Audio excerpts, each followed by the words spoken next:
right, everybody. It's Monday.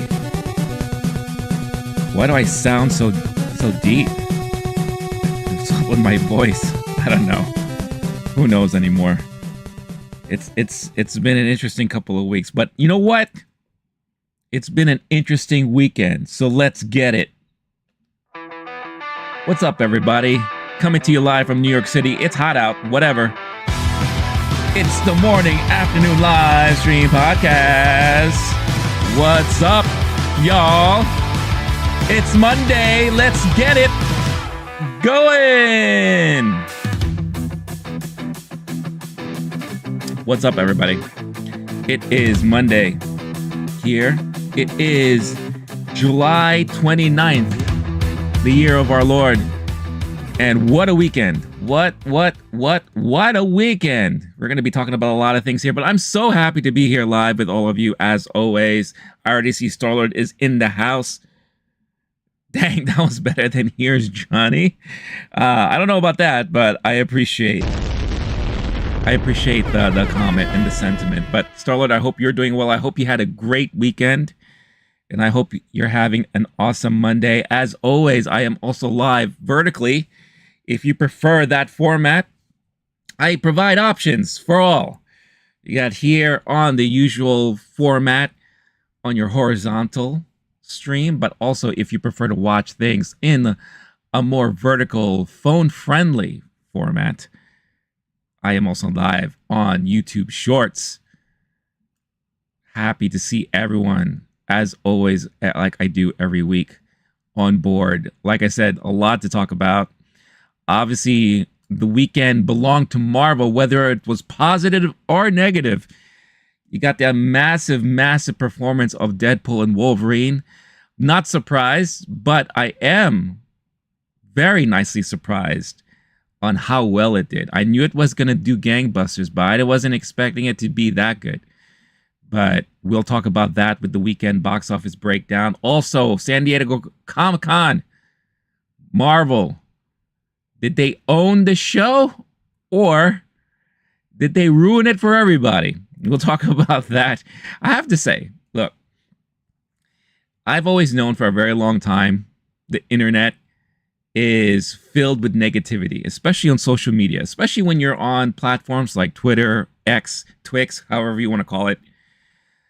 But the amount of visceral hate I saw pouring out Saturday night, ever since the announcement was made that Robert Downey Jr. was going to be back in the MCU and playing Victor Von Doom out of all people, the amount of visceral hate, it was staggering to me.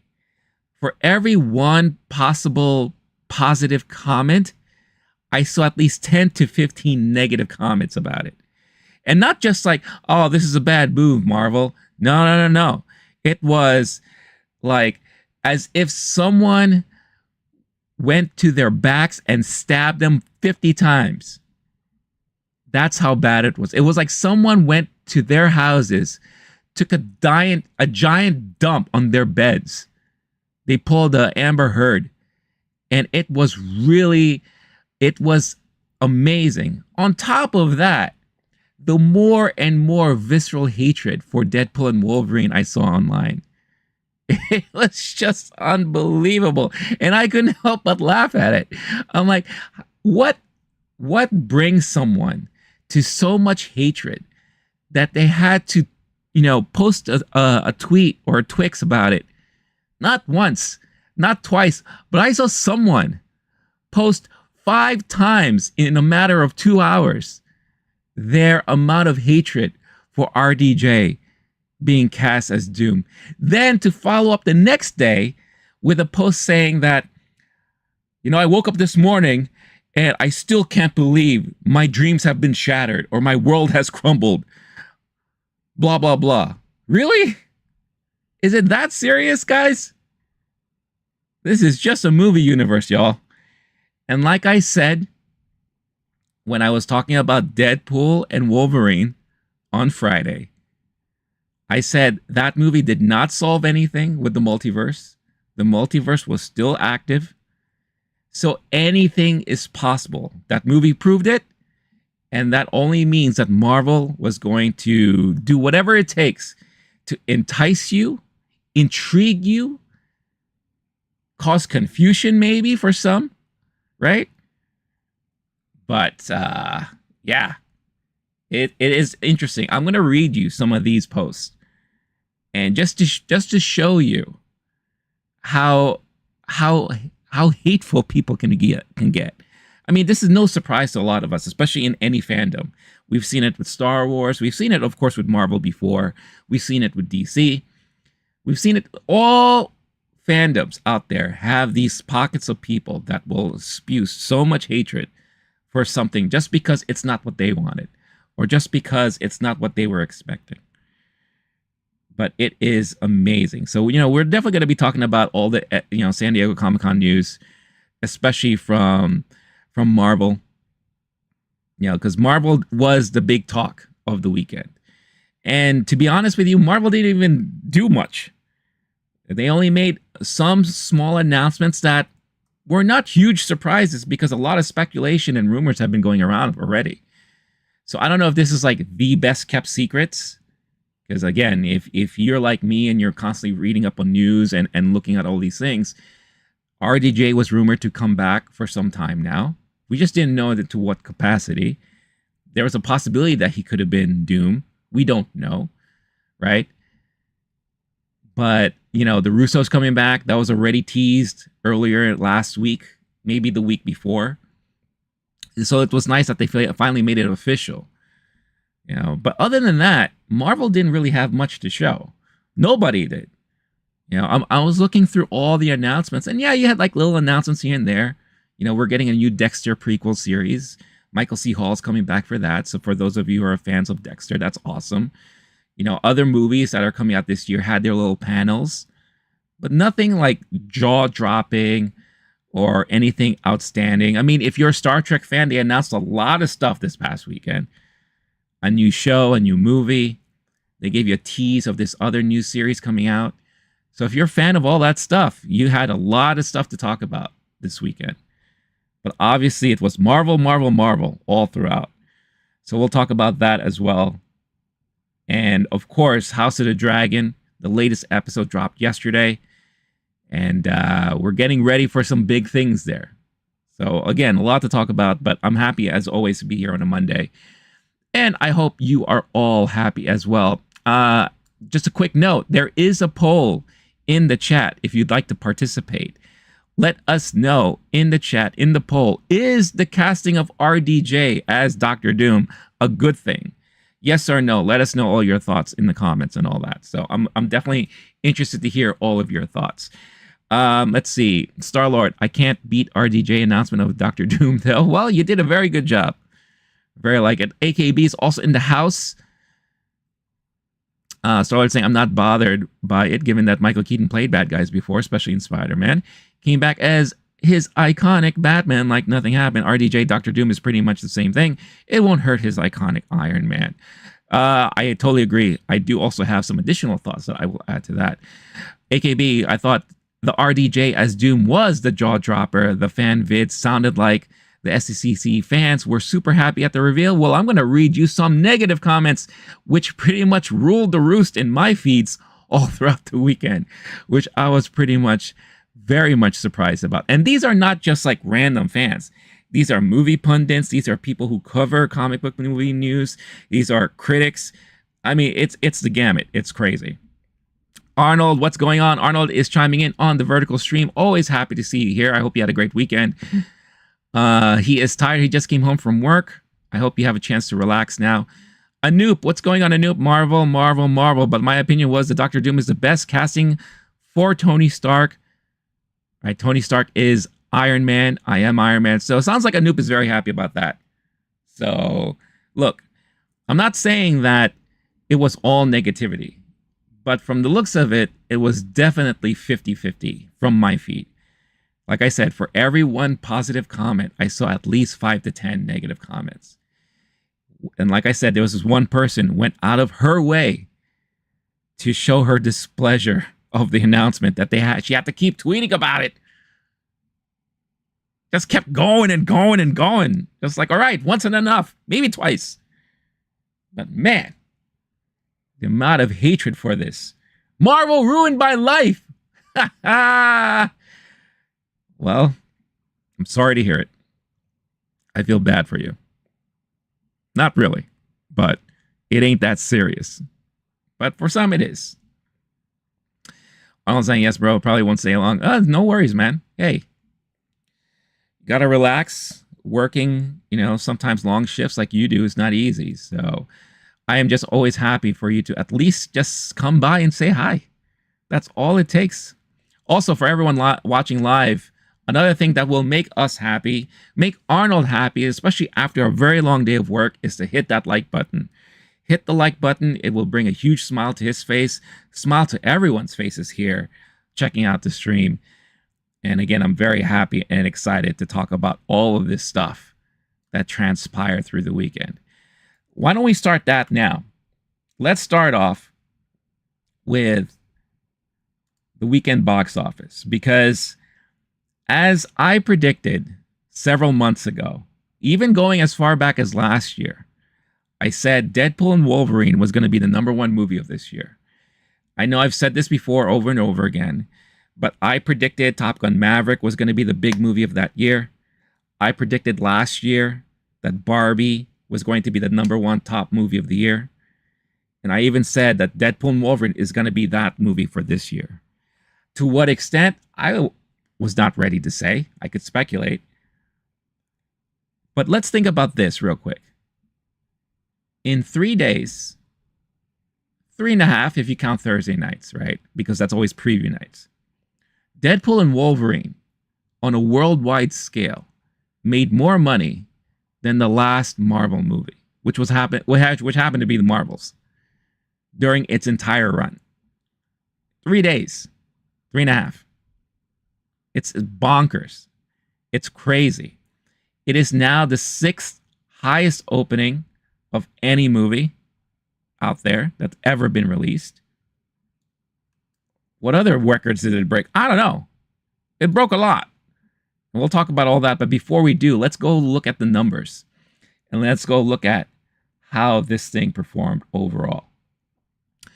Anoop, Tony Stark is best casting for Doctor Doom. What Superman is best Batman. Wonder Woman, MCU, the best thing in the world. Anoop is just super happy about the casting. So I'm glad to hear it. Star-Lord, is it better to be feared or respected? I say, why not both? RDJ quote in Iron Man introduction to the Jericho with his arms open wide. I introduced to you the Jericho. So him playing an antagonist now makes sense because he will be feared. Not only that, but in my opinion, he's going to cause conflict. Because again, we're dealing with the multiverses and all those stuff like that. Could you imagine Tom Holland's Spider-Man? What would happen if he comes face to face with Doom and it is revealed that it is Tony Stark? Mr. Stark? You're bad? Could you imagine at least the emotional toll to see on screen when Peter Parker sees that his mentor, the guy that he looks up to, who sacrificed himself for the greater good, is now the bad guy? How would you feel if that was you? Crazy, crazy stuff, right? Arnold, Game of Thrones episode was crazy. House of the Dragon episode 7, it was serious, man. We got a lot more chess playing, a lot more setup. The Dance of the Dragons is coming. And we got a nice little preview of it. And I can't wait to talk about it later. But let's talk about this box office right now, all right? So Deadpool and Wolverine. This is still estimated numbers. It keeps increasing and increasing every couple or so hours. This morning, it was 205 million domestic. 205 million, yeah. Now it's 211. I saw other outlets reporting maybe 215. So they're still tallying it all up. They're still like, they're counting the receipts. They're using their abacuses, carrying the ones. They're doing all that stuff, counting straws. I don't know how you do it. I'm not good at math, but they're counting all the receipts and all the numbers and the money. You know, you got the guys there at the box office doing their thing, probably wearing that visor like the accountants wear, right? And they're doing those things, ching, ka-ching, ka-ching, using their adding machines, pa pa pa pa pa, chika, chika, chika. And then they're calling in Marvel Studios' headquarters. All right, we got, bop, bop, bop, bop. That's a tally. Add it up. But as of right now, as of this moment, Deadpool and Wolverine, 211 million domestic. Huge, huge opening. The biggest opening, I think, of this year. This beats Inside Out 2 with their opening. This beats everything so far this year. Let's look at worldwide. Worldwide, 444 million. In a one weekend, they almost broke $500 million. Because look at that international box office. 233.3 million internationally. For an American-made film? What does that tell you about the star power of, in my opinion, Hugh Jackman as Wolverine? Of course, people love Ryan Reynolds, and people love the character of Deadpool. But I think the number one draw here was definitely Hugh Jackman as Wolverine, and it shows. It shows. 211 million. Look at all the other movies. Twister dropping down 57% from last weekend, doing 34.9 million domestically.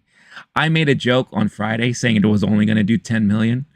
I mean, obviously that was just a joke, but 30, just shy of 35. So I'm happy it did something. These are probably like spillage numbers. People are like, you know what? I had so much fun at the movies. Let's watch another one. Because that's basically what happened last year with Barbie and Oppenheimer, right? Some people planned it to be a double feature. Some people didn't, But you're going to see spillage. Despicable Me 4 dropping 40%, just shy of 15 million, landing in third. Inside Out 2, the aforementioned Inside Out 2, dropping down another 35% from the previous week, 8.3 million domestically. Long Legs is proving to be a huge winner for Neon.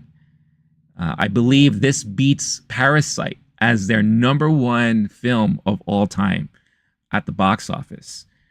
Star power of Nicolas Cage and Micah Monroe. 69.2 million worldwide. It's expected to break 100 million, I believe, in a week or two.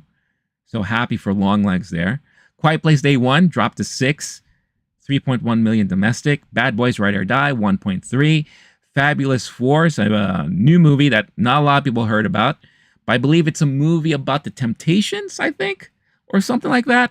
Not very heavily marketed, $1 million. And then everything else after that is under $1 million.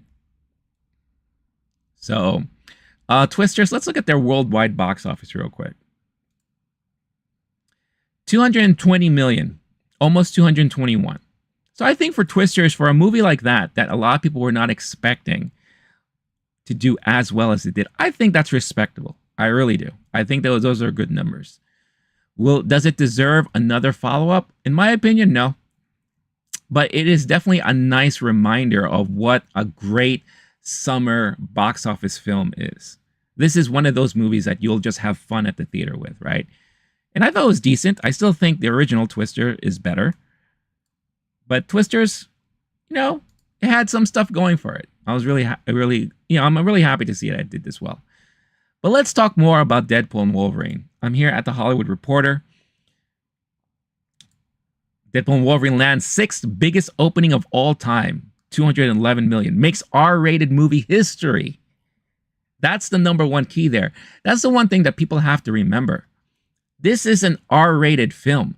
For an R-rated film to make this much money at the box office is unheard of. I mentioned before the first Deadpool worldwide claimed the top spot as best R-rated film of all time, beating Passion of the Christ. Can you just think about that real quick? For the longest time, it was Passion of the Christ that held the number one spot as far as biggest box office earner for an R-rated film. Then Deadpool beat that, and then Deadpool 2 had claim ownership for that, right? And now here comes the sequel of a sequel to the sequel. You have Deadpool and Wolverine now claiming it. So let me just quickly catch up on the chats. I don't intend to ignore them because I'm not. I'm just in my mode. So here we go. Starler saying RDJ looks very scary on stage. Let's look at his face. Hey, he's an actor. He's a great actor. AKB saying great point on the conflict that will reverberate throughout the MCU heroes. Also great protagonist antagonist point. Star-Lord. Funny how Twister's is second because Deadpool and Wolverine blew everyone else away. Hey-oh. Huge Jackman is humble too. He's awesome. You can tell he just enjoys life for what it is. Did you see that today he posted a great picture of him recreating that infamous X-Men animated picture of him lying on the couch holding up the photo frame, and then the photo frame just says Deadpool and Wolverine #1. I thought that was really cool. And then Deadpool, Ryan Reynolds did the same thing, and on his frame was a picture of Hugh Jackman looking at his own frame. I thought it was really funny. I thought it was great. AKB, no way, highest grossing R-rated movie ever. Tell you, ever. Arnold, I'm now making something to eat. Enjoy your meal, Arnold. I'm sure you're starving. Tomi is super conflicted on RDJ being Doom. Will he be one off of Doom?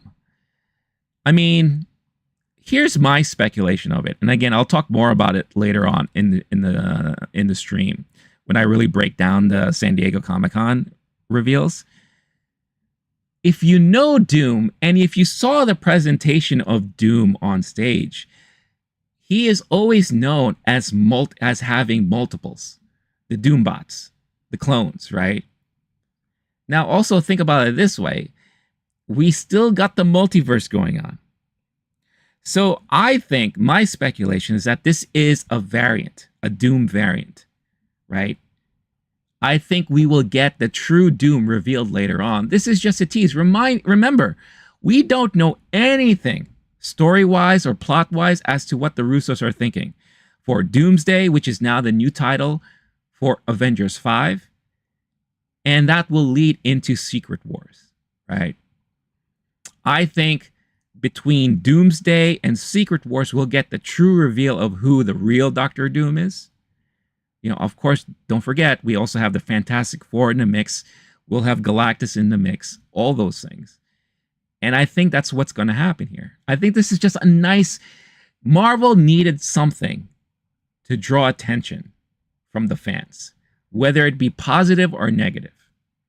I just don't think, or me personally, I was not expecting to see so much negativity at all. And again, like I said, I'm going to read a lot of the comments, and it's crazy, the stuff that I saw. T, what's going on, T? Nice to see you. It's been a minute. I hope you're doing well. I'll be one who doesn't care for RDJ back as Doom. Well, there you go.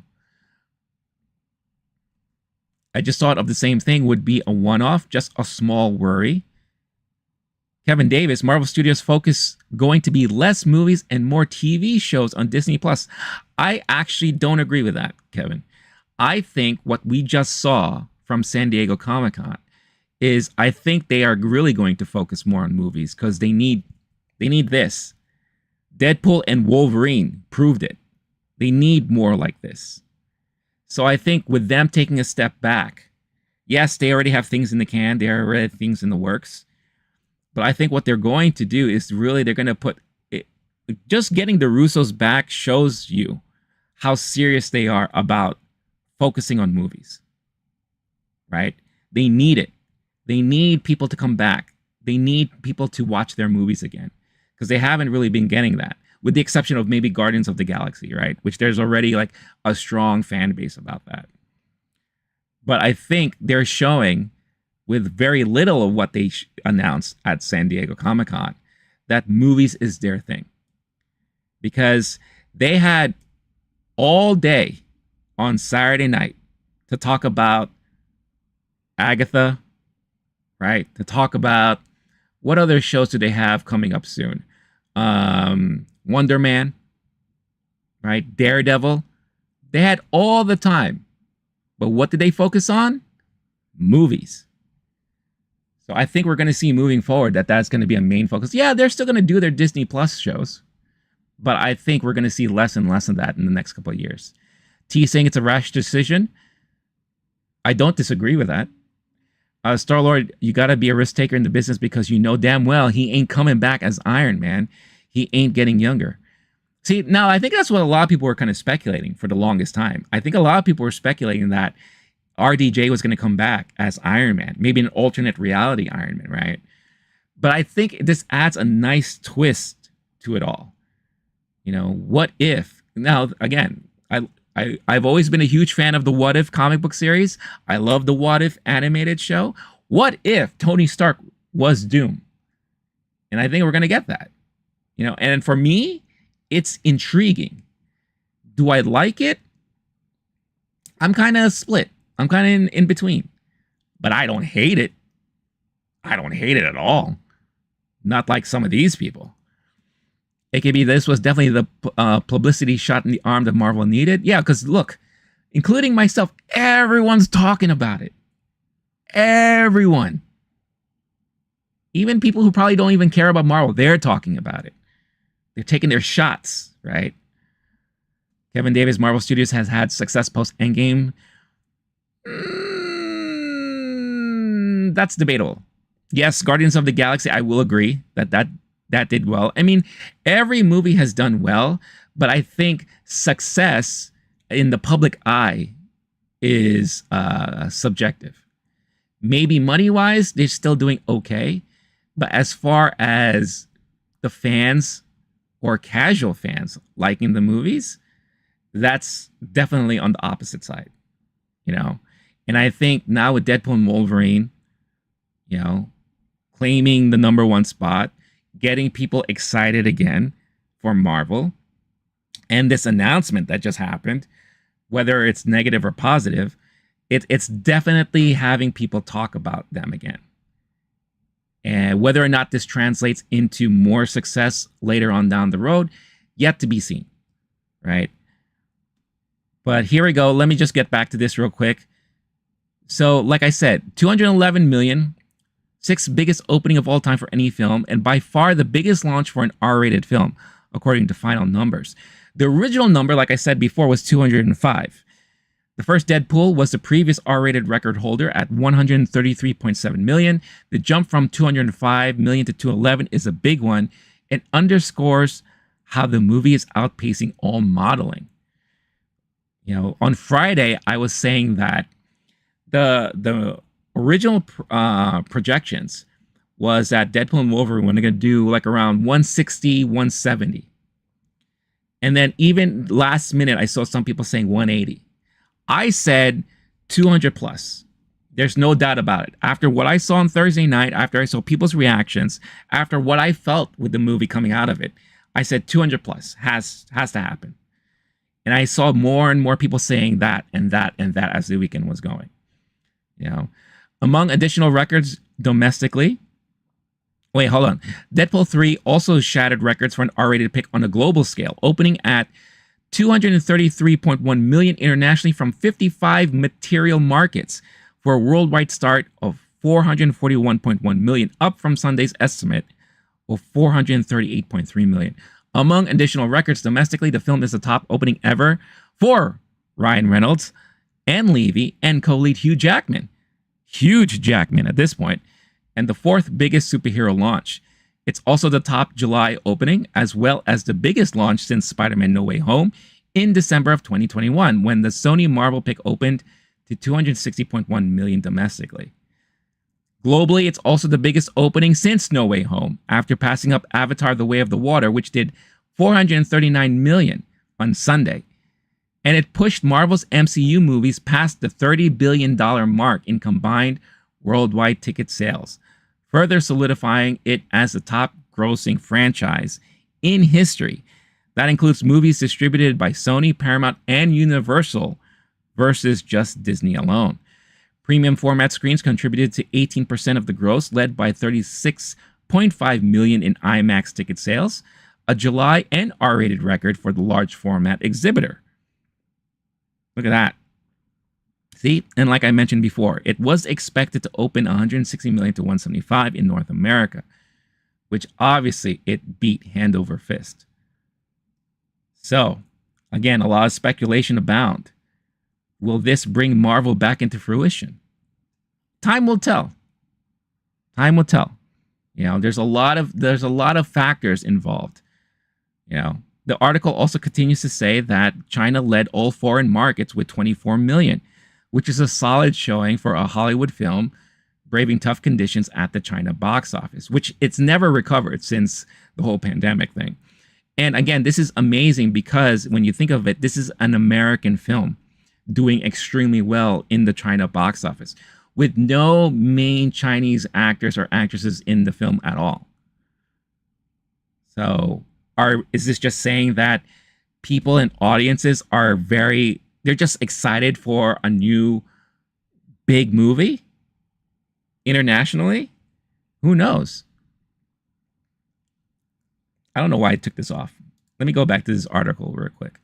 The pick came in well ahead of the previous two Deadpool movies in almost all markets. The UK turned in a hefty 22.1 million, followed by Mexico with 18.7 million, Australia with 13 million, and Germany and India with 10 million each. So a lot of records, not just domestically, but internationally as well. So amazing stuff. And this is just the first weekend. The first weekend. I see this having big legs. Why? Repeat viewing. Like I said before on Friday, this is a movie that lends itself to people wanting to watch it 2 times, 3 times. Can I catch all the Easter eggs? Can I catch all the jokes? Can I just have another fun time at the theater? You know, what? You didn't see it yet? Let's go. I'll watch it again. You're going to get a lot of that. A lot of that. And I think that's going to lead into this weekend. Because what's the movie that's opening this weekend? You have M. Night Shyamalan's Trap, which I think will do decently. I think a lot of people are intrigued with this premise of a movie. I am too. And of course, I'm going to watch it. And then again, I watch everything. So you're definitely going to get people who are going to watch that. But there's no way it's going to beat Deadpool and Wolverine. I think Deadpool and Wolverine is going to be the top spot for the next 3 weeks at least. And quite a feat, like I said. So there you go. Who here has seen Deadpool and Wolverine yet? And do you think it's well deserving of its success so far? Let me know in the chat. All right, let me get back to the chat. AKB saying, I'm with you on the what if. Stoller saying, think about undoing him saying, I am Iron Man and snapping his fingers. AKB saying, like he said at San Diego Comic-Con, same task, different mask. Task is to save the universe, maybe multiverse now, food for thought. T, I just look at his Iron Man as iconic. In my opinion, he might pull it off, but it seems like upwards battle. That's what T is saying in the chat. Starlord7, even an alternate Iron Man could undo that. It's too iconic of a last moment. You got to account for everything. T saying RDJ can't come in and do his witty thing. He has done playing Tony, Holmes, etc. Doom is a different beast. Starlord, I mentioned Risk, but it's safer to be Doom, to be honest. T, you'll have folks watching this 3 to 4 times with Easter eggs. That's a comment for Deadpool and Wolverine, and I agree. I'm going to be watching it for a second time this week. I have to. I've been waiting. When can I watch this movie again? So I'm definitely going to be doing it, probably on Thursday. Kevin Davis in the vertical, Deadpool and Wolverine box office to be run prediction, $1 to $1.3 billion. I do not think you are far off from that. I do agree that could be a huge possibility. And again, it's all going to be attributed to repeat viewing. Repeat viewing. That's going to be the number one thing here. And you'll see it. You'll see it for sure. So yeah. So again, I knew it was going to be big. I wasn't expecting it to be as big as it is, but I'm so happy for it. I'm very, very happy for it. And overall, it looks like it was very positively received from most people, with a few exceptions. And I think now I'm going to be sharing with you a lot of the negative comments that I've seen on Twix about Deadpool and Wolverine. And I only have a small sampling. from what I'm going to be reading to you now, is maybe 1/3 of what I saw since Friday. I just didn't want to save them all. There's just a lot. And T is correct. Unfortunately, there are spoilers all over the place too. So it's very hard to be on social media right now if you have not seen the movie and you want to see it.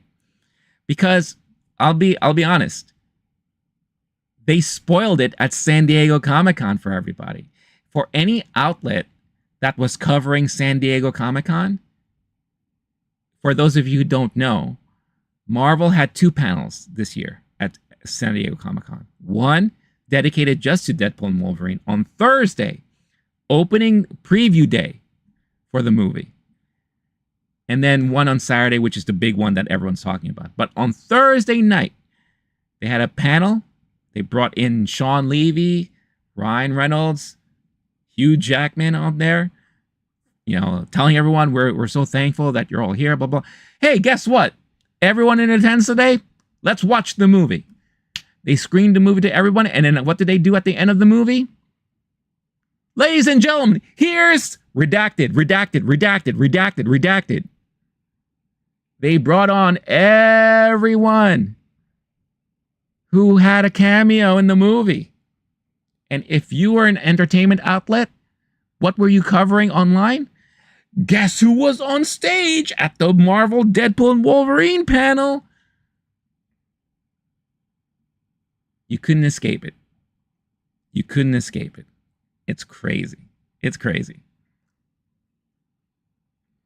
Arnold asking in the vertical chat, how many minutes will you be about the House of the Dragons? I just asked that I know when to turn on after dinner. It's going to be a while because I'm going to be talking about some of these reactions to Deadpool and Wolverine, and then I'm going to be talking about the San Diego Comic-Con news. So maybe 25 minutes. I'll turn my attention, 25 to 30 minutes. I'll turn my attention to House of the Dragon, Arnold. So if you can hang on till then, that would be great. Kevin Davis, do you think Jared Leto, Tron, Ares will be as successful at the box office? Look, I'll say this. I was very looking forward to Tron. Was it Tron Legacy? The last Tron that came out with the Daft Punk soundtrack, right? But it didn't do well at the box office. I don't think anyone was expecting there to be another Tron. I think you will have a fan base, people like myself, who enjoyed the Tron series, but I don't think Tron will do well at the box office. That's just my opinion. Star-Lord, plus I don't know too much about Doom as a character, so this will give me a chance to follow him and learn in a new way. Yeah, I think, yeah, if you have like suggestions for Star-Lord or anybody to kind of get yourself more familiar with Doom, please share them in the chat. I don't know off the top of my head anything that comes to mind, but I know Doom a little bit more than a casual viewer, because Fantastic Four was definitely one of my favorite comics growing up as a kid. Doom is a very complex character, and a lot of nuances to this character. So that's why when I saw this announcement happen, I was like, okay, interesting, but this is not the full story. We're just getting teased a little bit about it. I think there's definitely more to it than anything else.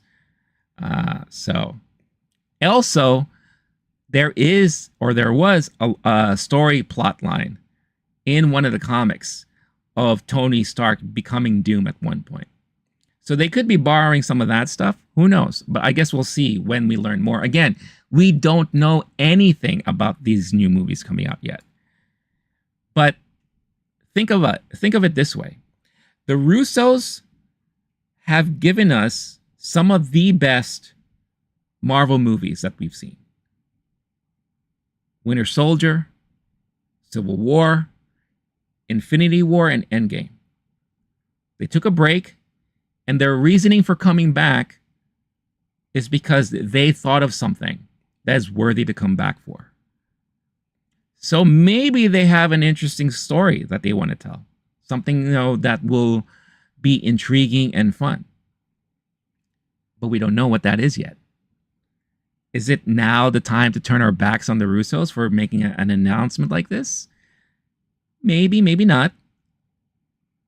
but maybe we're reacting too quickly on it. But maybe, like to T's point, maybe they're also being desperate. They need to throw something out there. You know, time will tell. Well, let's read some of these tweets. Kevin Davis, do you think Joker Folie Deux will finish the top 10 at the box office for the year? I think it has potential to. Because I think right now, the top earners of the box office will be Dune, Inside Out 2, Twisters, probably Bad Boys for Life, you could include in that. Deadpool and Wolverine, obviously, and that's 5 already, right? I know there's a lot of people looking forward to Joker when that comes out. I more than likely, Wicked will be in that, and Moana, right? The new Moana movie we're getting. I can't think off the top of my head of anything else that could do better.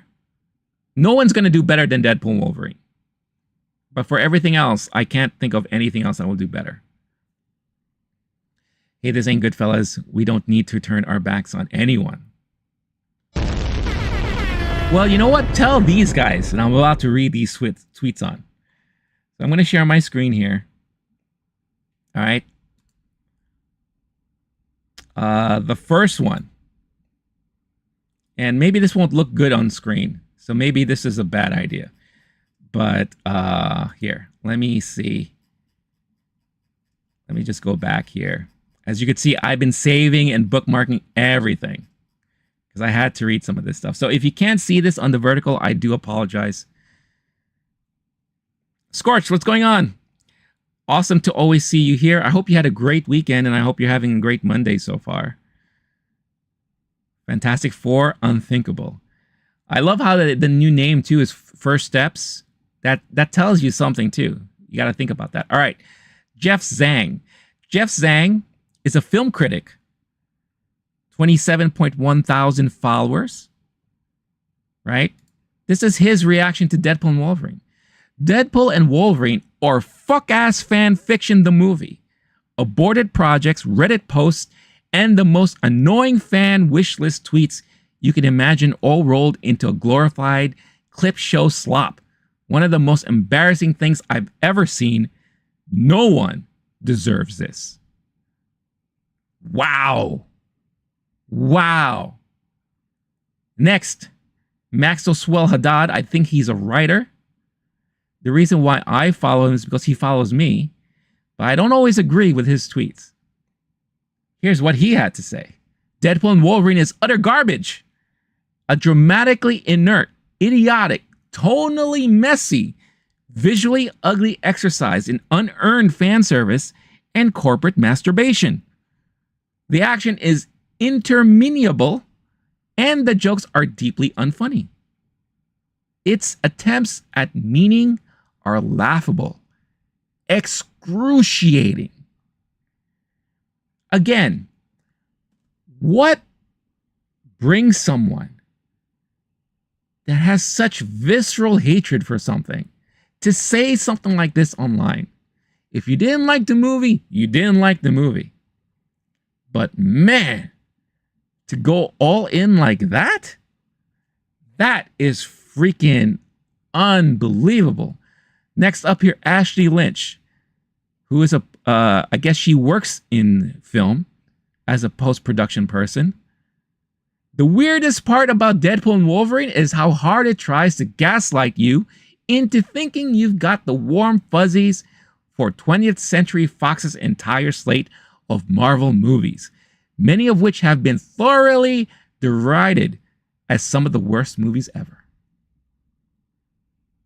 Man, oh man, people need to calm their asses down. Calm down. Here's another one. Cam Lodge. Oh, Guy Lodge, sorry. Guy Lodge is another film critic. I believe he writes for Variety. Yeah, Variety, The Observer, The Guardian, and more. I've sat through a lot of dreary superhero films, but Deadpool and Wolverine was the first to actually make me think mainstream cinema might not be salvageable. Wow. Really? So that's it, everybody. Guy said it. Mainstream cinema is doomed forever. No pun intended. That's it. Goodbye, mainstream cinema. We're all a bunch of idiots. And we're in for nothing but terrible schlock and trash for the next years to come. Guy said it. That's it. Unbelievable. Unbelievable. By the way, T, I love your titles. These titles are, yeah, these are the recommended titles for you to read. I remember Emperor of Doom. That was a good one. Books of Doom is great too. And of course, Secret Wars. I totally agree. Yeah, totally agree. Oh, that's it. I should just hang up my webcam and rip this down. You know, fuck you guys. You guys suck. You know, toss all my equipment out the window because my YouTubing days are over. I shouldn't be talking about movies anymore. Because you know what? It doesn't matter because they all suck. Mainstream cinema might not be salvageable at all. At least there's hope for indie cinema. Because he said mainstream. So indie stuff I can still talk about. So at least I can talk more about A24 movies when they come out. But I guess when it comes to Disney and Warner Brothers and Paramount and Universal, those movies, I can't talk about them anymore. That's it. So welcome to the future of Low-Key Geek. It's going to be indie movies all day, every day. Let's go.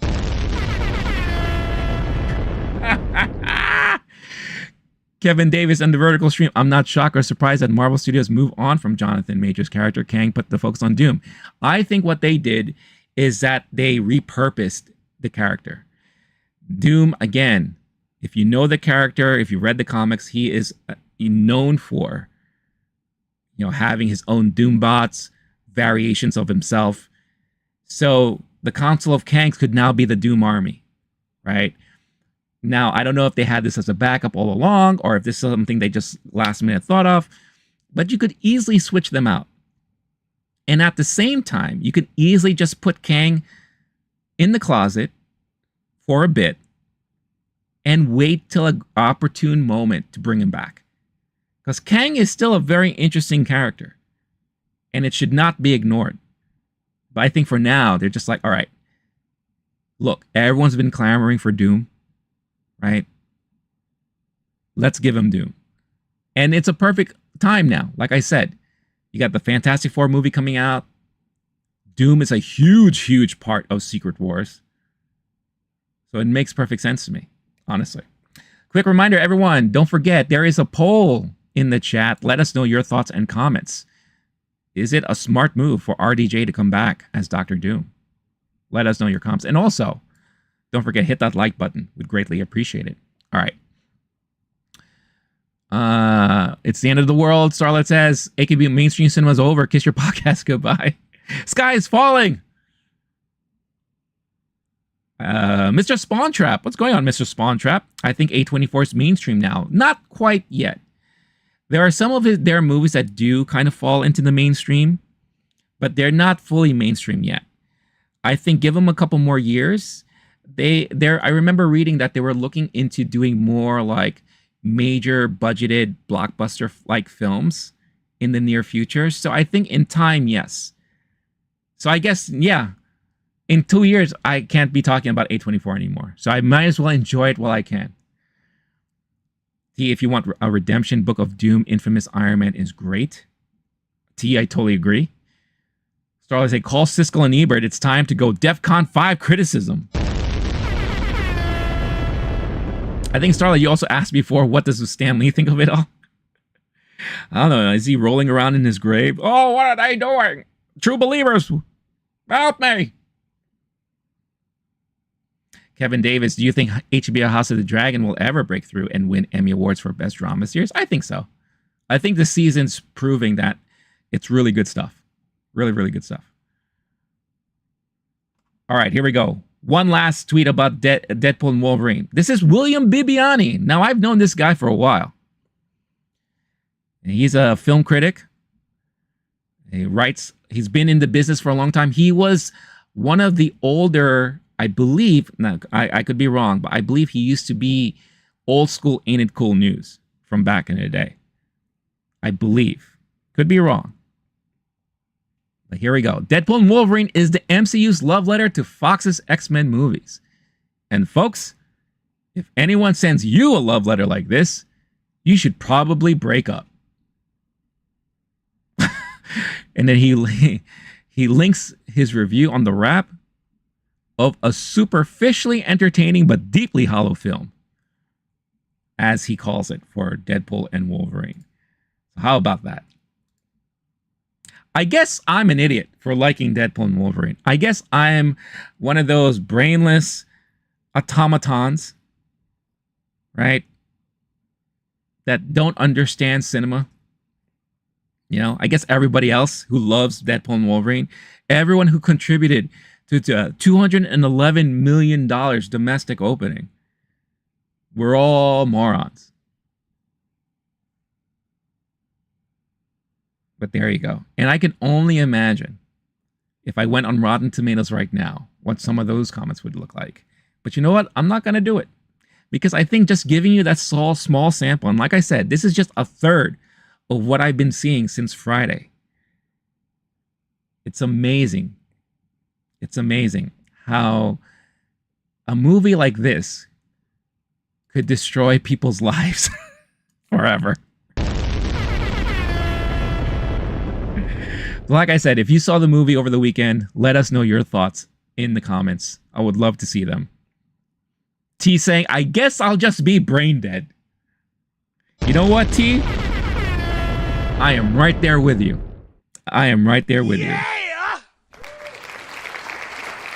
Let's all sing Kumbaya and be brain dead together. We'll hold hands in a circle. Well, let's not chant or anything like that, because we may all of a sudden see a witch flying by and be like, oh no, what the hell's going on there? Kevin Davis, do I think James Gunn will win fans over DC Studios with Superman 2025? I'm sure he hopes so. That is the movie that has to do well. It has to be good.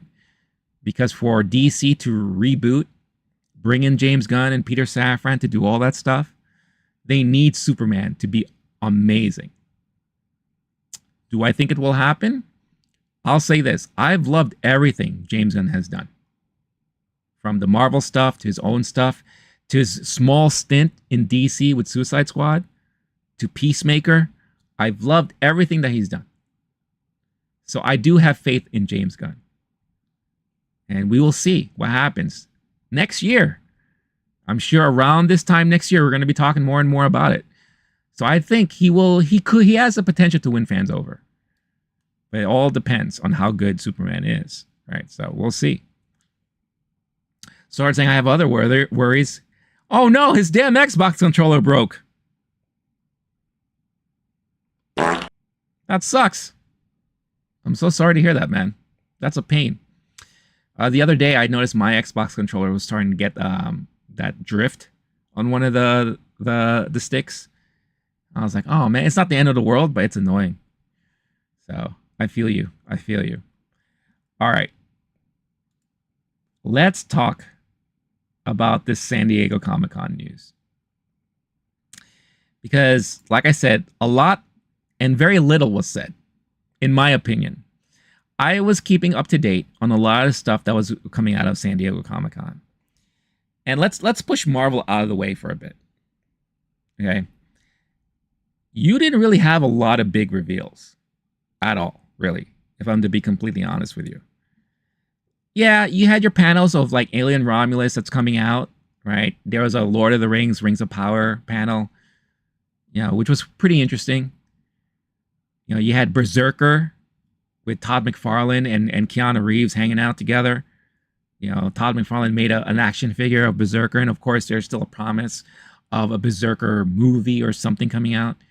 The Penguin had its own little panel, you know, talking about the upcoming Max show. But there wasn't really any major mic drop or big reveal. We didn't even get a whole lot of trailers from the weekend, to be honest with you. Yeah, Kevin Smith's new movie just released their trailer this morning, which I haven't seen yet. You know, nothing from The Crow which I found surprising, especially for a comic book movie, to not have anything talked about from San Diego Comic-Con. That kind of shows you something about that movie and makes me even more worried about it. And the new Hellboy movie got another trailer, and they had their own panel, and people were talking a lot about it. They were saying like, oh, they're bringing horror back into Hellboy. So I'm like, all right, that could be cool if you're into that. But it was really all Marvel. And Saturday night, they came out swinging big time. Nothing, like I said, the one interesting thing was that they never talked about any of their upcoming Disney Plus shows. You have Agatha All Along that's coming out end of the year, right? I think you have season 3 of What If coming out. You have Ironheart that still yet has to come out. It's already done, right? No mention of Armor Wars at all. Nothing, no Daredevil, right? And that's the one everyone's waiting for. Nothing. They focus solely on movies because they know that's where they need to focus on. So first, obviously, we talked about Fantastic Four. They had the cast come up there, and then they showed, they didn't even start filming yet, but they did show what looked like a technical reel that they put together, almost like test footage, but it was fully well produced. And it was leaked online, and I did watch it because I was curious. I had to see what they're talking about. And it feels very 60s nostalgic. Even the filtering and all that. Reed is kind of like a teacher, a professor, and you see Sue Storm there, and they're astronauts, they're scientists, they're figuring things out. You didn't really see anything as far as like Thing being Thing. You just saw the actor being Ben Grimm, Joseph Quinn just being Johnny and all that. You can kind of see how the relationships are, them talking to each other, them gearing up to go into space. So you saw like their astronaut suits with the name tags all over. It looked fun. They even had like a blueprint of the Baxter building. I think that was part of the whole thing. Here, I'll share this with you. This was part of the little test footage that we saw. So there is going to be an existing Baxter building. And what was explained was that this is going to be a period in the 60s that we kind of know of, but is different. It's a more futurized, stylized 60s. Something similar to like what I said about Fallout, where Fallout kind of felt like that faux 50s, 60s era, but a more futurized version of it, like an alternate reality version of it. And it looked fun. It looked like it was a lot of fun. But the major tease at the end of this test footage that they were showing was you saw Galactus. That there was a brief moment where you saw a fully CG'd version of Galactus looking inside a building. Very quick. And that got me excited. I was like, oh, what? T says the Jeffersons. Yes. Very Jeffersons-like. But think of it like in the 60s era, right? So it promises to be a very fun and exciting movie, in my opinion. And they're saying it's not an origin story, which I think is good. And I think since this is an alternate reality, then we could be expecting multiverse stuff to be included, right? Eventually. We're going to have to find a way we can get the Fantastic Four in 616 in the Prime Legacy timeline, right? So I'm sure they're going to be revealing a lot of that stuff. But from what we saw, it looked really fun. You heard of one-off movies? Don't get ready for one-off trailers. I mean, they put a lot of work in that little test thingy, right? So let's see. Sorry, let me go back real quick. Sarge saying his controller malfunctioned. Again, I'm very sorry to hear about that. Like Jarvis when he found out about Doctor Doom.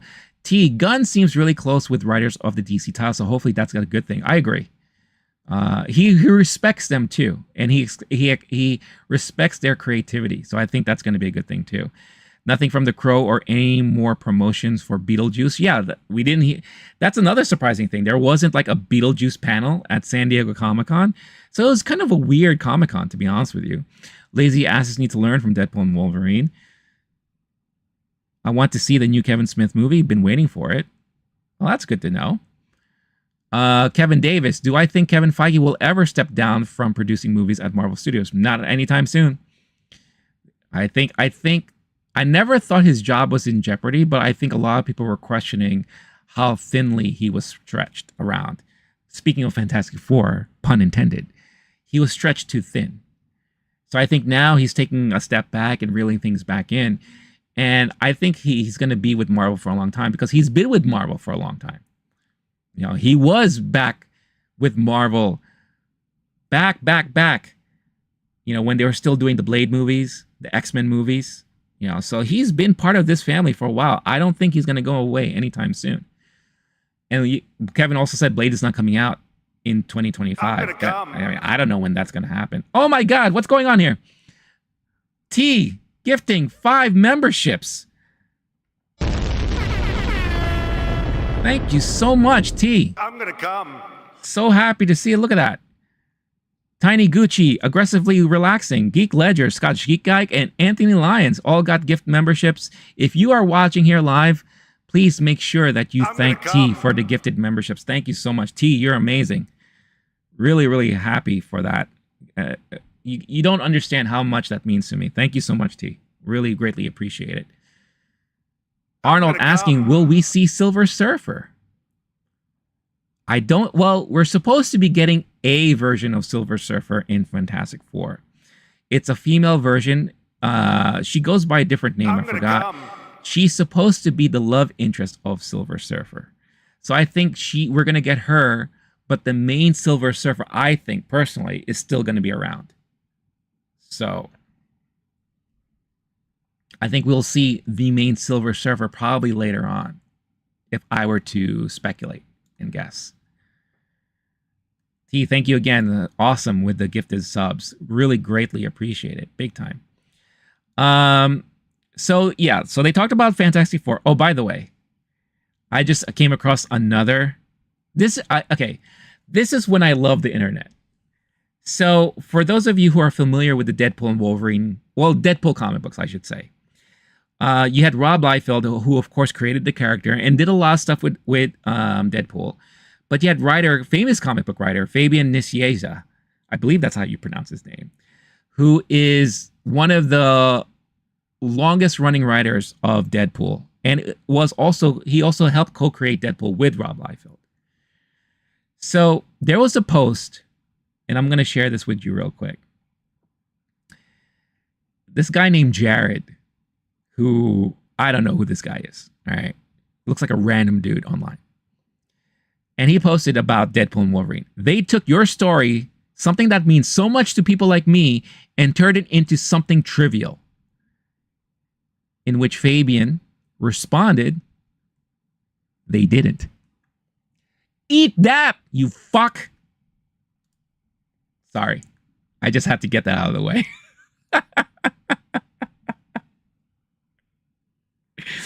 So I love it when people think they can be the top dog online, say whatever they want to say, and then they get their ass handed to them by the ones who should know better. It's glorious.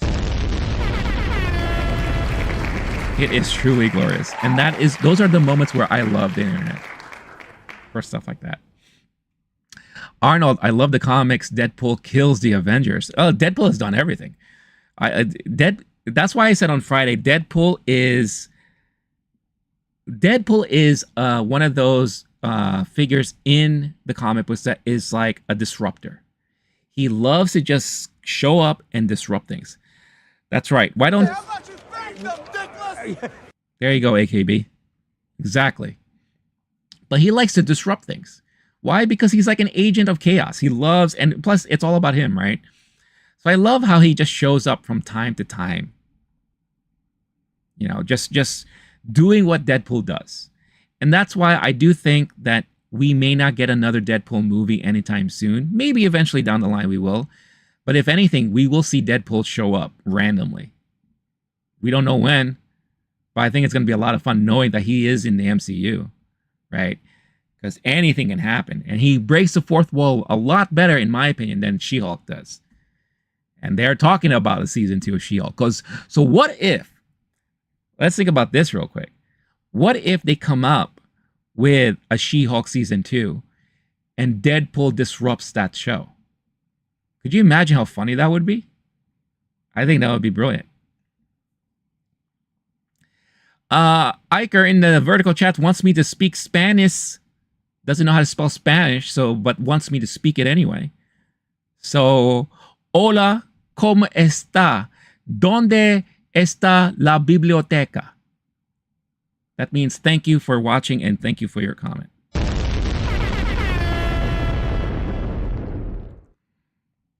So after Fantastic Four, of course, Kevin Feige, they started talking about Thunderbolts, because that is the next upcoming movie. He's talked about, I'm trying to think of the order here. Captain America, Brave New World. So he talked about that. Of course, brought the cast out. Giancarlo Esposito was there. And Giancarlo announced who the character is that he's playing finally. And Giancarlo reveals that he'll be playing the King of the Serpent Society, Seth Volker, aka Sidewinder. Now, I'm not so familiar with these characters in the comic books. So T, I know it looks like you're very well versed in the comic book stuff. Can you help explain who Seth Volker is and who the Serpent Society is for a lot of us who maybe are not so familiar? That would be great. Read the comic where they took his immortality. Interesting. Deadpool should show up in Agatha as Scarlet Witch. It would be funny if he showed up dressed up as Scarlet Witch, but we only see his back, and then he turns around and be like, well, hello there. I think that would be really hilarious. But yeah, so they talked about Brave New World, and Anthony Mackie was doing Anthony Mackie things, but the big draw there was Harrison Ford took the stage. And it's kind of revealed, and we kind of saw a glimpse of it in the trailer, that he's going to be Ross, but he's going to be the one that turns into Red Hulk, right? So Harrison Ford is on stage doing Red Hulk stuff and having a good time, just having a field day, having a blast, and everyone was loving it, right? So we had that little thing there. Then of course we talked about the Thunderbolts. They had the cast on stage. Everyone is saying Florence Pugh is the outstanding person in the film, which doesn't surprise me. Florence Pugh is an excellent actress. But David Harbour was doing his David Harbour stuff. So it was really cool just to see them talk about Thunderbolts and how interesting that movie is going to be moving forward. And then, of course, they did the whole reveal of the Russos joining the Marvel Universe once again. Coming back to not only direct Secret Wars, which is Avengers 6, but coming to direct the movie before that, or the big moment before that, leading to Secret Wars, which will be Doomsday, and revealing that Victor Von Doom is going to be the main baddie, in this current phase or future phase that we're in right now. And of course, the big reveal of Robert Downey Jr. there, which through the internet through a whirlwind of reactions. T mentions also, yes, a fun thing that they did during the Fantastic Four moment in the panel was they showed the Fantastic car show up. It was like an actual functional Fantastic car that was flying on stage. And it looked great. It looked great. Look, I'm excited for this. I'm just excited for Fantastic Four to get another shot, a better shot at a movie, at live action. So I think it's going to be a lot of fun. But yeah, the big talk, obviously, was Robert Downey Jr. showing up on stage. With his, he already had a well-prepared phrase. Different mask or new mask, same task, right? Whatever the phrase is. So very, very interesting stuff there. And again, like I said, everyone went into a tizzy online about it all. So much so that I couldn't help but save a lot of the reactions online, which I'm going to share with a lot of you right now. And if you thought the Deadpool and Wolverine reactions were bad, oh boy, strap in, buckle up, because some of these reactions are horrible. Really horrible. I mean, why not? They surprised us with Quicksilver in WandaVision. What was it, Matt Boner? That was the biggest troll that I think Marvel has done in the entire MCU. I loved it. Arnold saying, I find it funny who would be seen in House of the Dragon. Yeah, we'll be talking about House of the Dragon in a little bit, but I'm glad Arnold gave House of the Dragon the last episode a 5 out of 5. That's huge praise right there. And I think as of this audience here, Arnold is the biggest fan of House of the Dragon. So I'm glad you liked it. Clone Wars for life. What's going on, man? How was your competition on Saturday? I know you had a competition on Saturday. How was it? Let us know how it was. Also, to everyone who's watching live here, don't forget, hit that like button and vote in the poll if you think RDJ is a good idea to be cast back in the MCU as Doctor Doom. Swan Trap, Ralph Boner. Sorry, you're right. Ralph Boner. That's right. Biggest troll. I couldn't help but laugh when that announcement was made. It was one of the funniest things I've ever seen. All right, let's read some of these reactions to RDJ's announcement from Comic-Con. So first up, you have Griffin Schiller. Biggest letdown of all time. I agree. I was excited. I was like, oh, look, now we could have the potential of, are they going to explore the idea that these are brother and sister, blah, blah, blah, maybe alternate versions or whatever the case is, tie into the X-Men line. Nope. He's just Ralph Boner. Just normal dude. Just very coincidence. Clone Wars 2nd, 1st, and 5th in Grands, with a form that he made 2 weeks prior, with a weapon started 2 weeks before. Clone Wars, that's awesome. Everybody congratulate Clone Wars on a great outing in his last competition on Saturday. I think that sounds amazing, dude. Very happy for it. How do you feel with your results? Let us know. But everyone, give a huge shout out to Clone Wars for life. React in the chat. Leave a heart for an amazing results. Meow, you're feisty? Who's feisty? Me? Maybe a little bit. But anyway, Griffin Schiller, who is, let's see who he is. He is a creator and host of Film Speak, contributor and host of Fourth Wall, and he is a Tomato Meter approved critic, all right? I'm sorry, but this is just embarrassing. You fumble such excitement of a bright future, introducing Doctor Doom, and then completely go back to the well. This is so beyond lame. Hashtag SDCC. Next one is from Cambit with a K, who plays it for keeps. I don't know who this person is. James Gunn, you just found your new biggest DCU supporter. I need you to bury these N-words. I think that was a little unnecessary, but he's definitely not a fan of the announcement. Next one up is Big Boss, who is a video games person. He is partnered on Twitch and looks like he's sponsored by Elgato. So we have a streamer. They changed Kang Dynasty to Avengers Doomsday and replaced Jonathan Majors and with Robert Downey Jr., man. Generational bag fumble. Diabolical business play.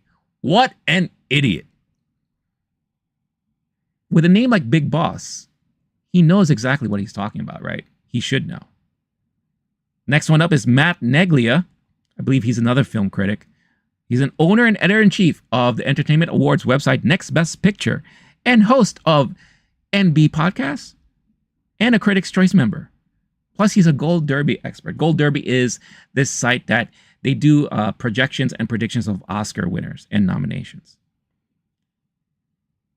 When the news was announced, what The actual beep. Not a fan. Was not a fan of this.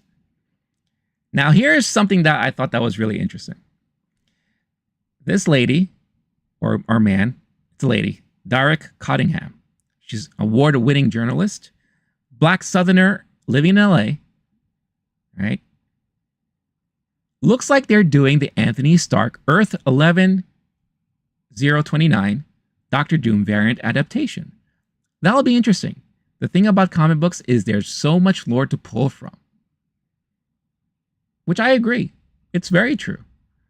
Marvel Comics has such a huge lore, a huge well of ideas to pull from. And what did Jay Washington say in response to this? He is a stand-up comedian, actor, also part of the New Rockstars team, big YouTube channel.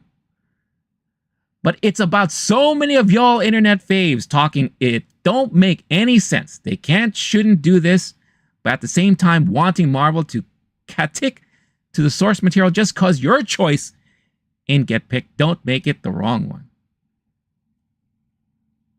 I agree. So that is like the one small positive. Kind of like, relax, everybody. But nope, that didn't last long. Because then you have Ronaldo Transosco Jr. Looks like he has a blog, cinematictips.com. And he's a member of the International Film Critics Society. The supporting actress curse has transferred to the supporting actor category. I don't know who's more desperate, him or Feige. The worst part is that audiences will eat it up, just like they're doing with Deadpool and Friends.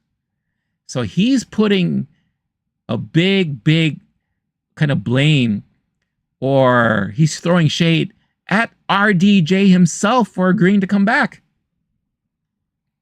Next, Anne writes comics. Looks like this is a comic book writer. 4 attempts to get Doctor Doom right. 4! And we still can't get this right. Boo to this announcement.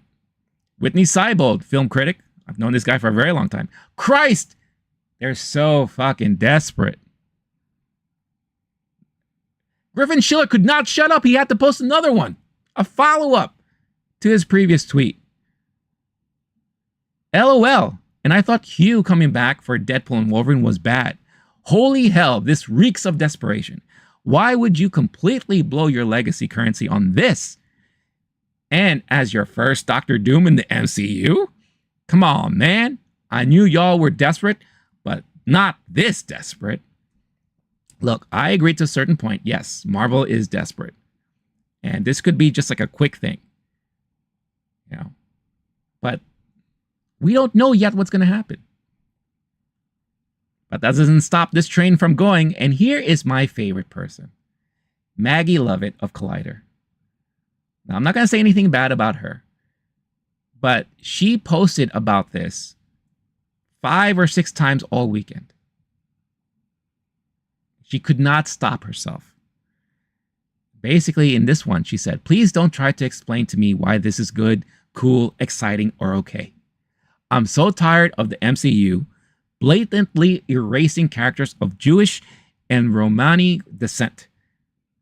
End of. Take your excuses elsewhere. This complaint department is closed. She followed up, which I didn't save, with another thing about her disappointment with it all. Now, she does bring up a good point. This is something that we've been complaining a lot about movies in general. Whitewashing, forgetting the actual heritage or ethnicity of a certain character. Is that even important, right? That's a huge topic of conversation for a long time. But at the same time, I don't know. We don't know what they're planning here. This is a variant, people. This is not your main Doom. If it is your main Doom, I'll be shocked and I'll have other thoughts on it. But this is not your main Doom, y'all. This is a variant. This is just to to tease things. This is just to get yourselves all wet and bothered, hot and bothered for when the main reveal is going to happen. Just wait. I bet you that's what's going to happen. And if it's not, I'll eat my words and I will tell you what I truly feel about the whole thing. To close it out, we have Manda, who I believe is a film critic from Canada. Woke up this morning still pissed off about the Doctor Doom casting. I promise you this multiverse doesn't have to involve everyone in such a messed up way for variants to be used as cop-out. It's actually pretty boring. Pretty boring. So what say you all? Do you agree with a lot of these sentiments? I know T thinks it's a little lazy and desperate, which I am not going to disagree with at all. But I do think that if done right, this could be an amazing twist to a lot of things. And with the Russos at the helm, I think it could lead to some interesting storytelling.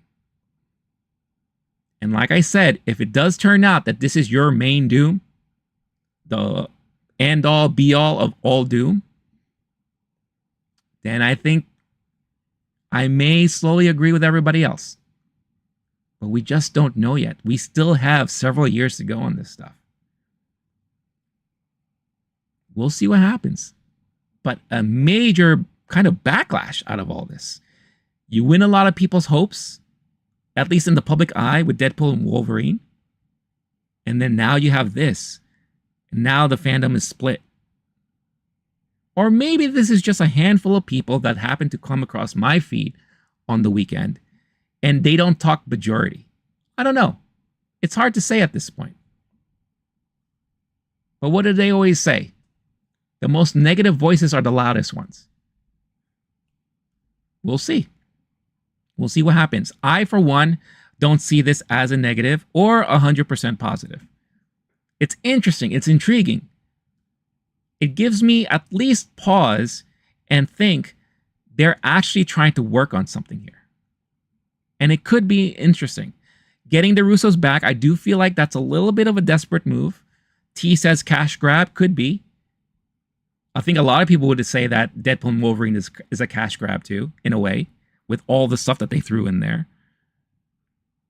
But I think they are serious about at least making an interesting storyline that people would love, casual or comic book fan. You know, could it be perceived as desperation? Absolutely. And like I said, I will not disagree with that. If all of Marvel's plans after Endgame was working and all of their movies and TV shows were well received and everyone was just loving everything, they'd be in a different situation right now, right? If the whole Jonathan Majors thing didn't happen in real life, we'd still be going against Kang. It still would be the Kang dynasty. And even if it did happen in real life, which it did, the whole Jonathan Majors thing, but everything else was going well for Marvel right now. Whatever they decided to do, people will be on board with. Because everything has been working. Everything has been working. Just like back in 2008, that started this whole domino effect of everything that led up until Endgame. Everything was working for the most part. Yeah, people were saying like Thor 2 was terrible. You know, Captain America, the first one, felt kind of slow and blah a little bit, but still at the end of the day, it was still a good movie. You know, Iron Man 2, Iron Man 3 were terrible. I think a lot of people would say that. So Marvel hasn't always had a perfect track record, but they haven't been on this bad, you know, stint like this ever before. So now they're regrouping. Now they're getting people back on it. Now they're getting people back excited and talking. And obviously, like I said before, everyone is talking about this. And I think, I would say give them benefit of the doubt. Maybe they've learned their lessons. Maybe Kevin Feige learned his lessons. And he's going to try to see what he could do to reinvigorate the whole thing. But don't put blame on RDJ. You know, I bet you if he thought the script was terrible, he wouldn't do it. If he thought the idea was terrible, he wouldn't do it. But one, he respects the Russos for writing some of the best Marvel storylines in the MCU.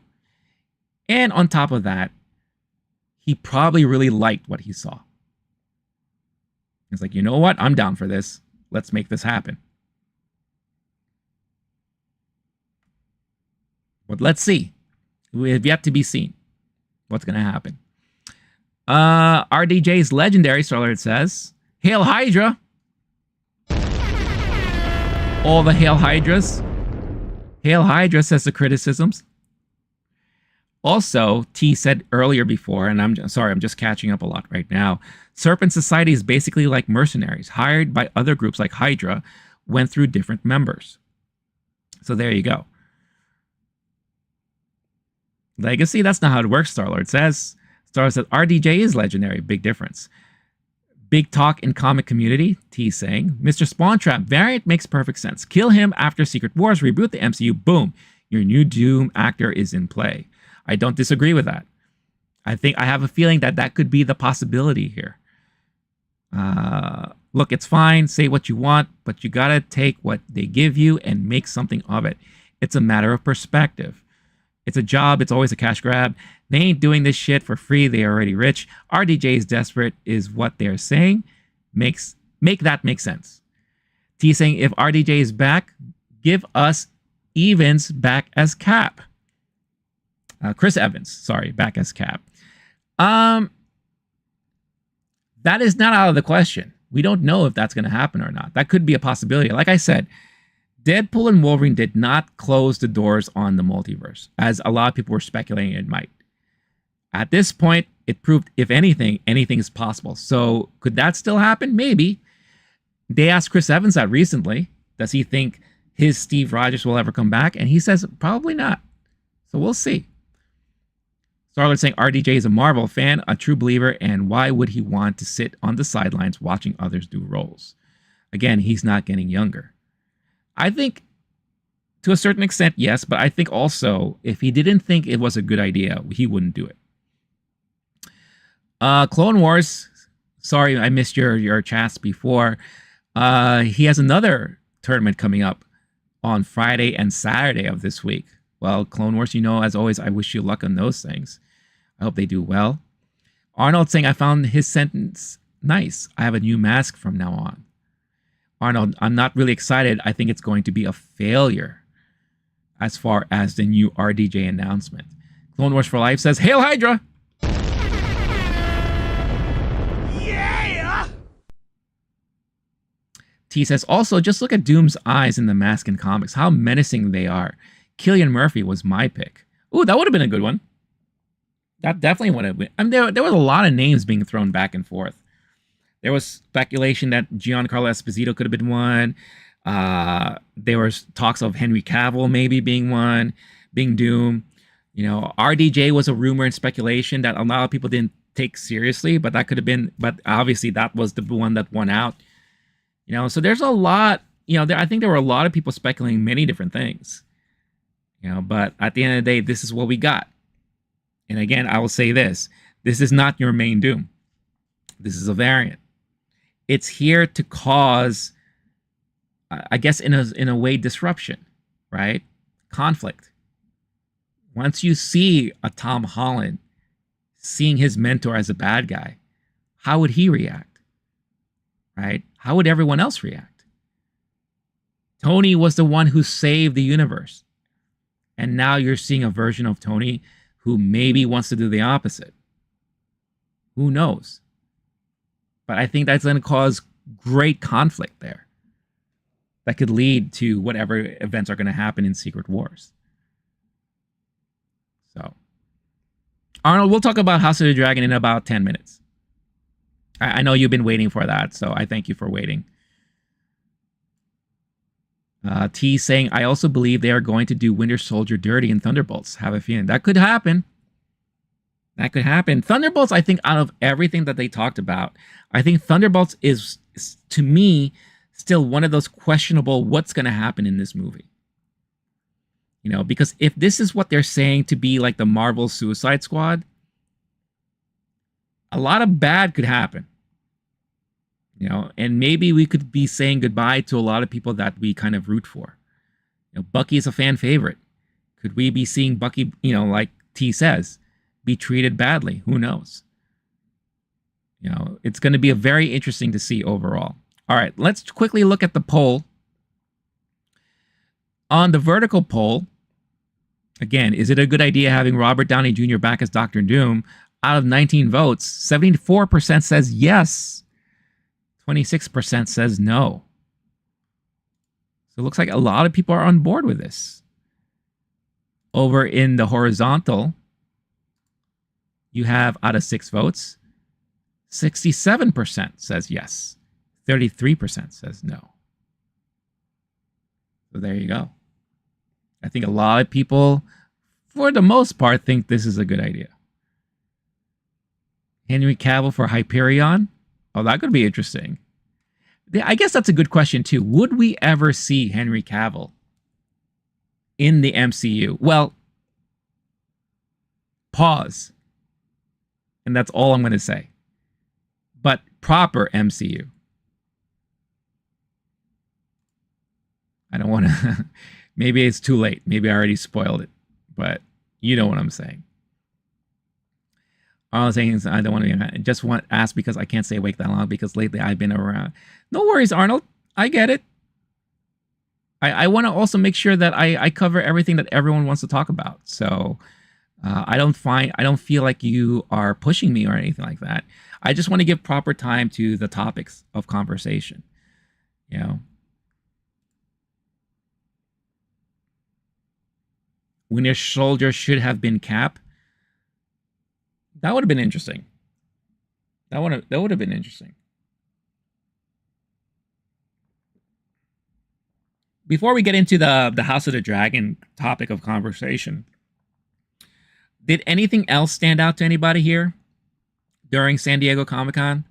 Or are you like me, or did you feel like it was kind of a quiet Comic-Con?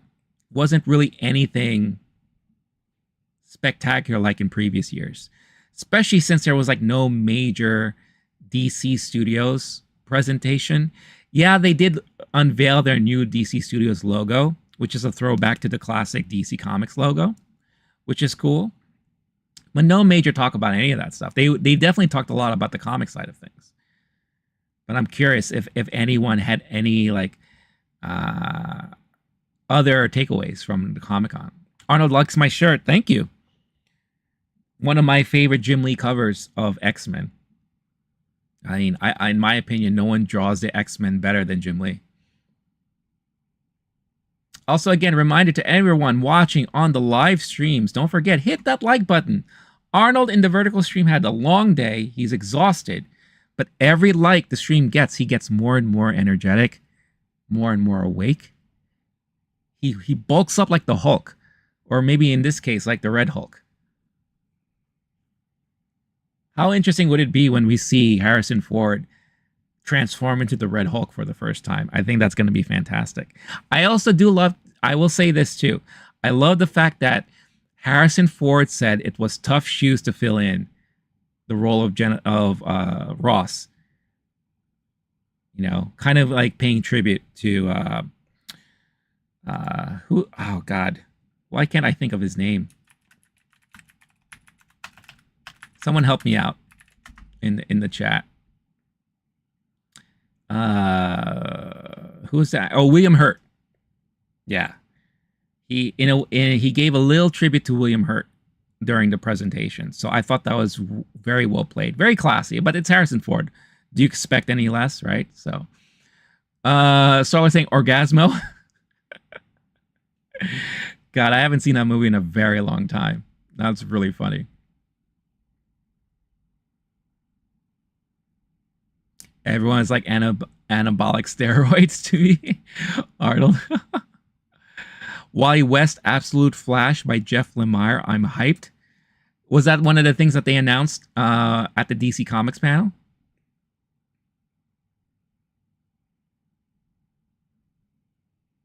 That sounds pretty interesting. Wally West, bring him back.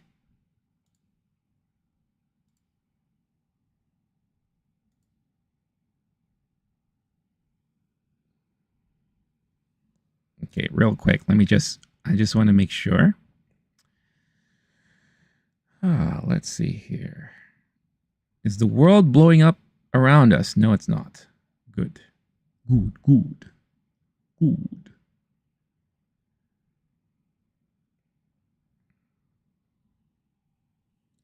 Let's quickly check some of the Twitter headlines I'm getting notifications on. Let's see if anything is worthy talking about.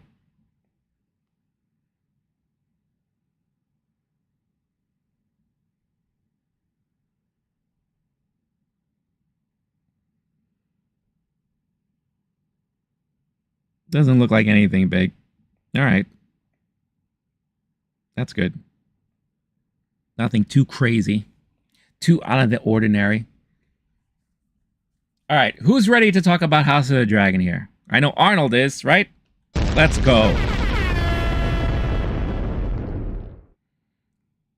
So this is episode 7 of House of the Dragon.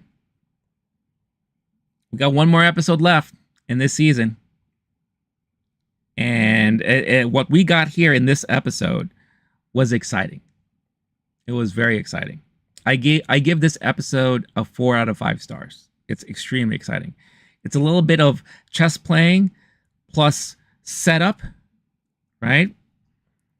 But I love a lot of the stuff that we saw in this episode. I love a lot of the stuff here. So as always, I have my notes here, and I'll go through them. The episode started so strong with, I'm going to call her Queen R.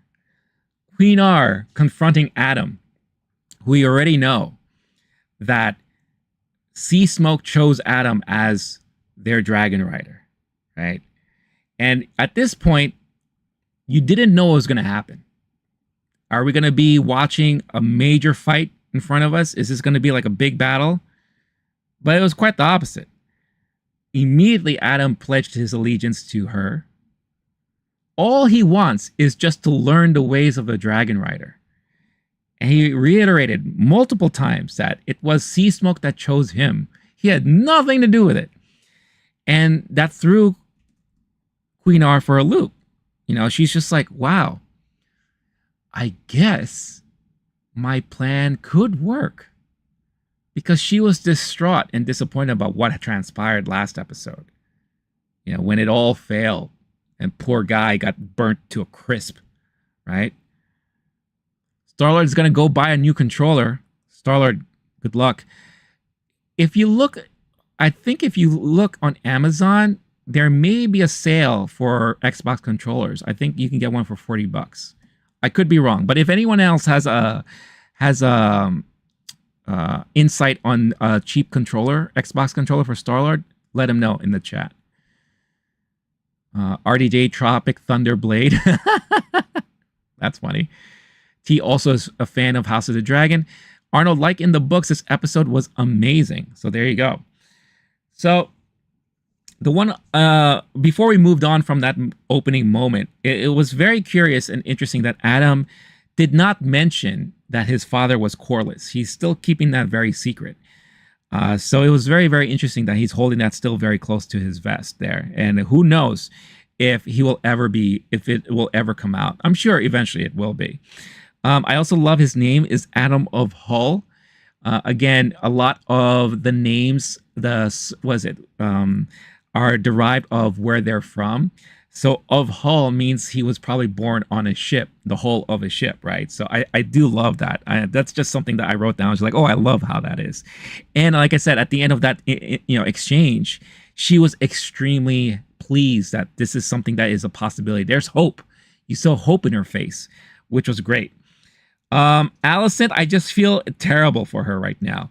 She is just left out. She's distraught. She feels like she has no place anywhere. She feels, as she said, cast aside from it all. Everything around her just looks dirty and tainted. And on her mind, all she wants to do is get away. Get away from it all. You know, everything that she at once had control over, she no longer has control over anything. So it feels like she has no purpose and she feels lost. And I do feel bad for her, especially knowing how she grew up and everything like that. I'm sure there's going to be a lot of people who don't have any empathy for her, but I do feel some empathy towards her for sure. We also get a moment with the council who still thinks Rhaenyra is silly for what she's doing. They think Adam stole Sea Smoke and that he should be held accountable for his crimes. You could also kind of tell that these people in the council just don't understand how the Targaryen heritage works at all, or just how Targaryens are in general.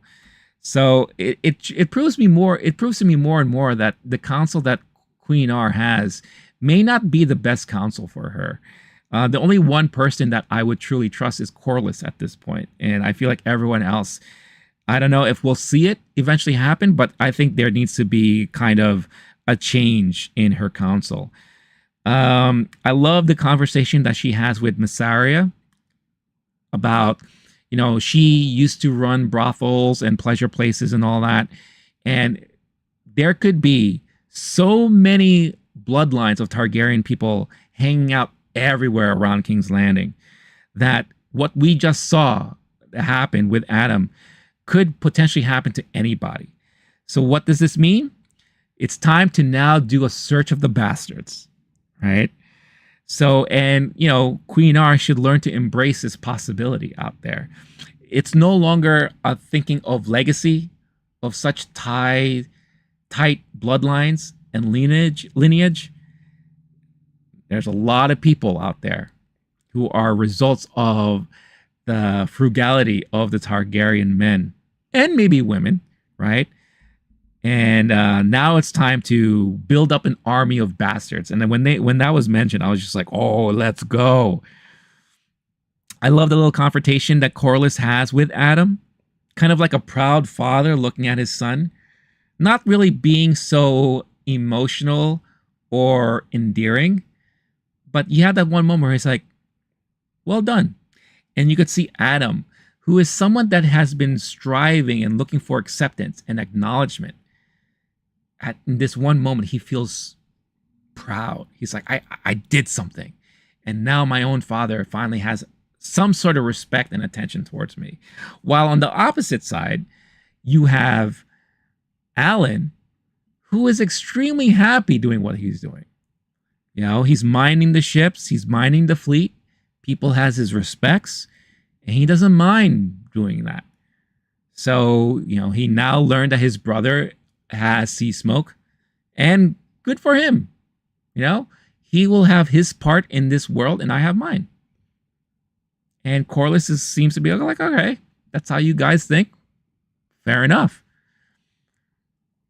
Arnold saying, do you know which dragon is true in the scene with the dead, burned animals? I just asked you because I know I don't want to spoil it. Oh, wait. I think I know, but I didn't write it down, but I think I know, and I'll get to that point, to that part. You see, what is this? Daemon over in, still trying to get his army built together. The Tullys show up with the River Lords. So we have a nice little conversation with young Oscar Tully. And he said, they've always kind of pledged allegiance to Viserys, and they will always continue to pledge allegiance towards Queen R. And he, even though he's very young, he's playing the role very well.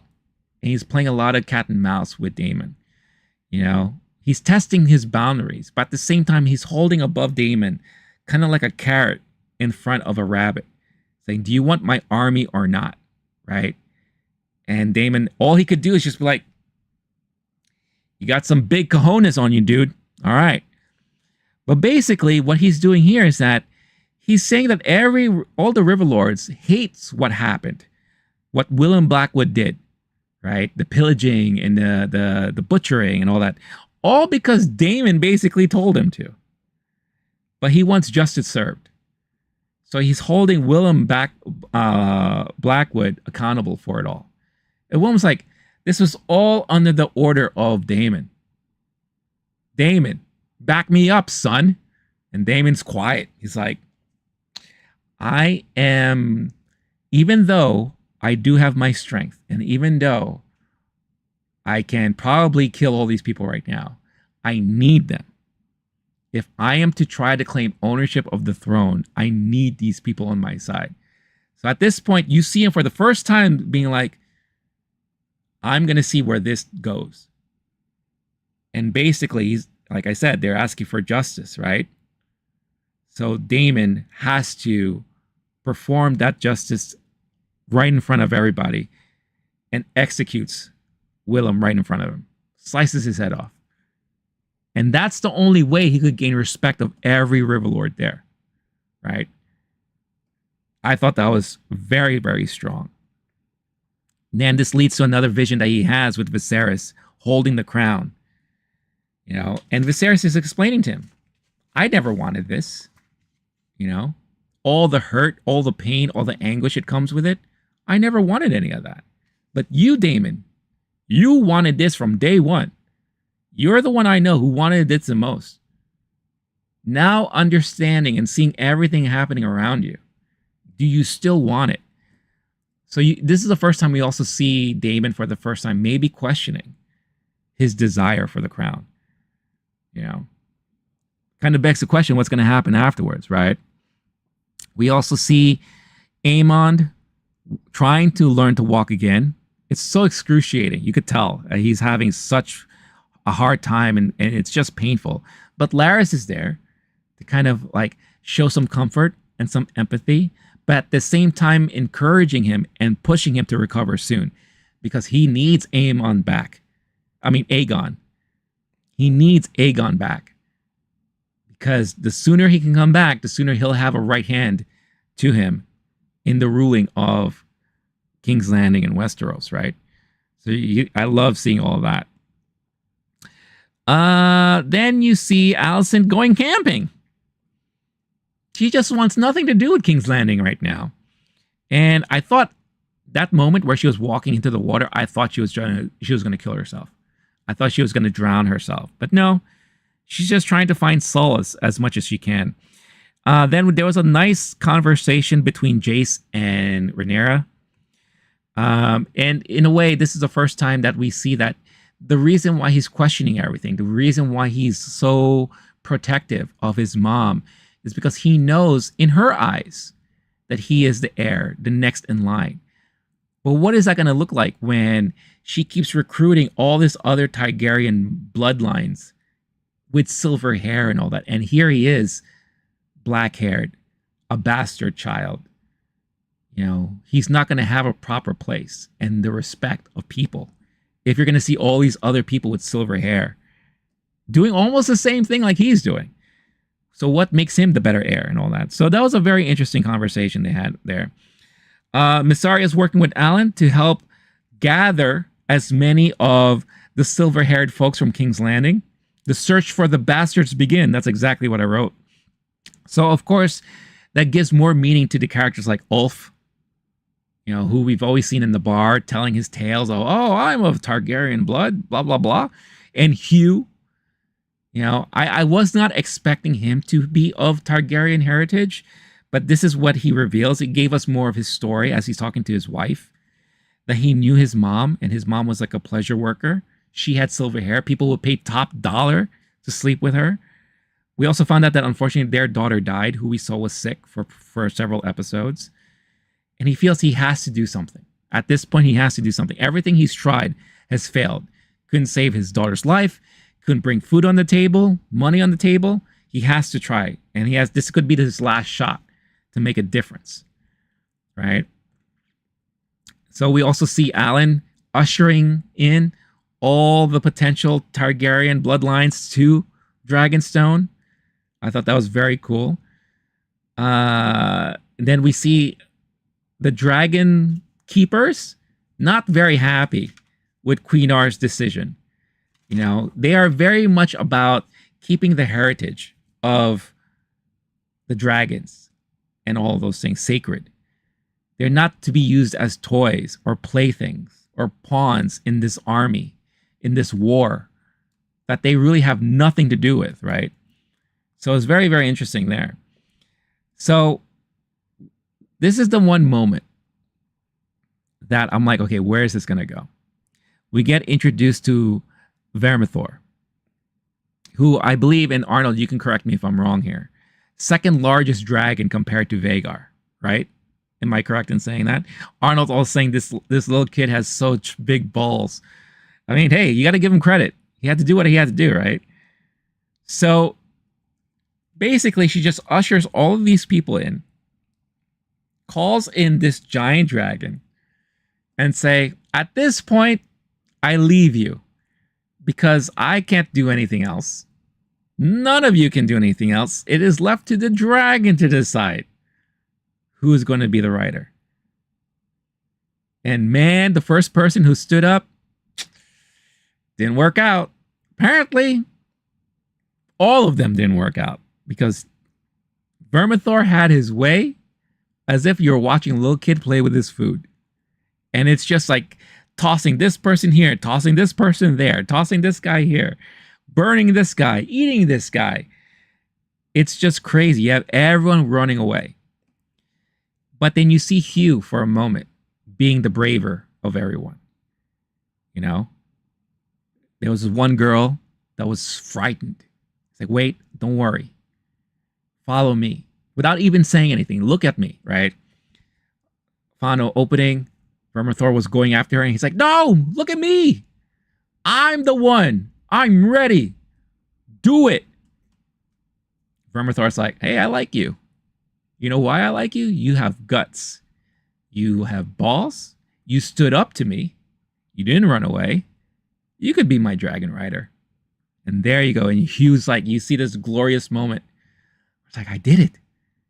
This is my time. This is my chance now.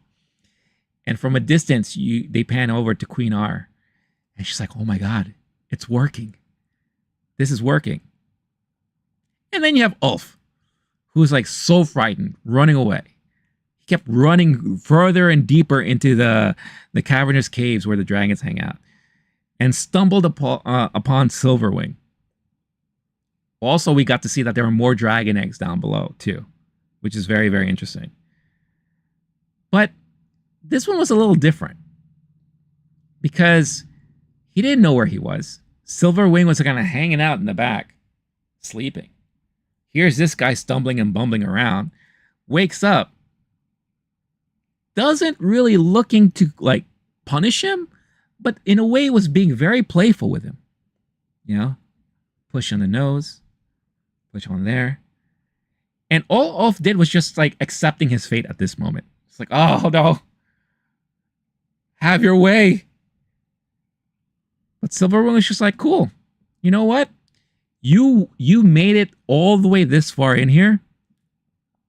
All right. I'll be your dragon. And he goes on a joyride. He flies his dragon all over King's Landing. He's like, woohoo! Just like little Anakin in Phantom Menace, in his pod racer, or in his little starship. Qui-Gon told me to sit right here, and I'm going to do what Qui-Gon says. Pew, pew, pew. Let's try a barrel roll. This guy, Ulf, was having a field day with Silverwing. And then Aegon saw it. He's like, uh-oh. Aegon's not happy. Starts chasing him. And then Aegon's like, no, whoa, wait up. We got to turn around. Turn this bus around. We're not ready for this. Why? Because now we see Queen Rhaenyra bold and vigilant. Again, great face acting from Emma Darcy. And behind her stood 3 dragons ready to fight with her. And these are just 3 we see on screen. Let's talk about this wild dragon. That is it Rena? I can never keep up with all of these names.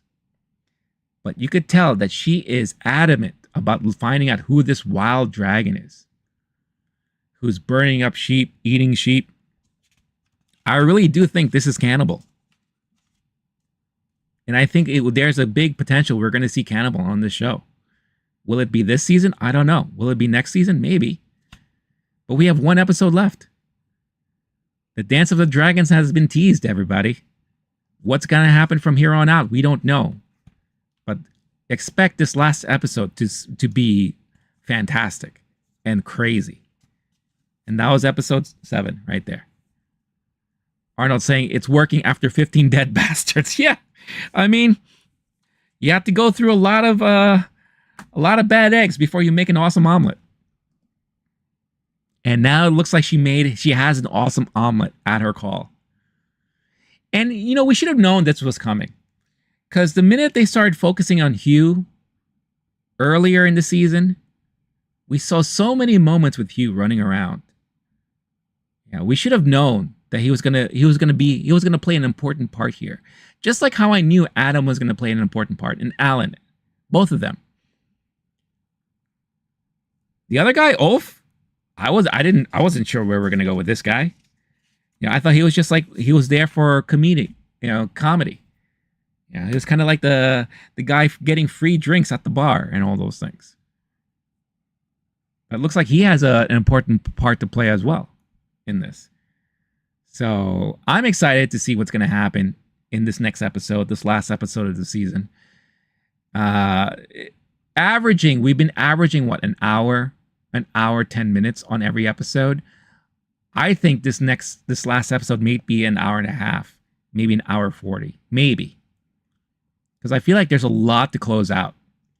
And there's this one moment where we see Alicent kind of floating in the water, seeing the hawk or eagle or falcon flying above her. Almost reminiscent to like a dragon in the sky. But I do feel like maybe she came up with some sort of revelation, something that she's thinking about. So maybe we have yet to see something, see her pull up something for the last episode. Who knows? But yeah, it's gonna be interesting to see. Arnold saying that was so stupid. Kill one egg, and the dragon is like, "Oh, nice, thanks, bro. Do you want to ride me?" Well, did we really see him kill the egg? It was like a giant cocoon that he stepped on that revealed the eggs, right? I don't think he necessarily stepped and crushed an egg, but he kind of like unraveled like the cocoon that had the eggs in them, right? It was bad enough that he was near the eggs to begin with. And I'm sure that's why Silver Williams was like, the fuck are you doing over there? You think you could just waltz in here and hang out close to me and my eggs? You know what? You got guts, kid. You got guts. I like you.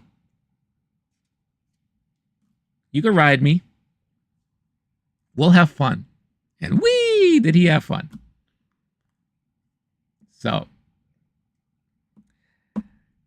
what do you think, those of you who are still here, who are fans of House of the Dragon, what do you think is going to happen in this last episode?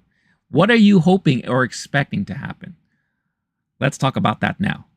Because, like I said, one episode left. I've been enjoying this season.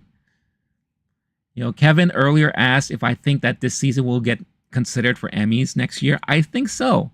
Because I think this ended up becoming a stronger season than the first one, in my opinion. You know, a lot of great stuff. A lot of like unraveling and storytelling. We finally got to see dragons being dragons, which is something that everyone's been waiting for. Huge surprises, you know, big deaths. So I think there's a lot of good things to say about this season. You know, my only concern is like, when are we going to get season 3? Is it going to be 2 years from now? 3 years from now? I hope we don't have to wait too long. You know, but what are some of the speculations for episode 8? Arnold saying, if you want to claim cannibal, you have to eat a person in front of him. Could you imagine? Could you imagine if, what's her name again? Is it Raina? Rini? No, that's my name, Renee. It's another R name, right? The one who's so desperate to get a dragon. Could you imagine if she thinks let's just say she comes across the wild dragon who's like maybe in the middle of eating all these sheep, right? And just looks at her and she's just like, okay, hey, you come here. And starts eating this guy in front of him. And she's like, I'm like you. Let me ride you. Disgusting and gross. but would be kind of funny if it really happened. I don't know. But we'll see what happens. It would be, story-wise, it would be fantastic if we see her claim the wild dragon. Right? Because I believe that's never happened before, if I know kind of a little bit of the history. That would be a first. And since she's always been the one person who could never get one, right? It would be so fun to finally see her get one. And it happens to be one of the biggest dragons out there, if not the biggest. And a wild dragon to boot. That could totally turn the tide against Aemont. And yeah, they did show like a little teaser trailer of the next episode, and it looks like there's just a lot of stuff happening. So I didn't even bother like kind of pausing and looking and all those things like that. I was just like, okay, we're in for a treat. We're in for a treat for this last episode. And it's going to be sad to see this show go, at least for now. You know, like I said, I hope we don't have to wait too long for the next season. But we'll see. We'll see what happens. Arnold's saying you will see what happens at now. Well, we'll see. We'll see. Next, this upcoming Sunday is going to be a big one. Big one. So, yeah, let me know in the chat if you're all excited for House of the Dragon. What else you would like to see happen in this next episode. Or if you want to comment on anything that was discussed today. We talked a lot about so many things. Box office, Deadpool and Wolverine, San Diego Comic-Con, Robert Downey Jr. returning as Doom, the backlash of that announcement, the haters of Deadpool and Wolverine, House of the Dragon. We talked about so many different things. So share your thoughts and comments on everything that we talked about today. And as always, don't forget, hit that like button if you're watching. And don't forget to participate in the poll that's happening right now, that is live and active. If you think it's a good idea for Robert Downey Jr. to come back as Doom in the MCU, let us know. And right before the stream ends, we'll go over the final results of the poll.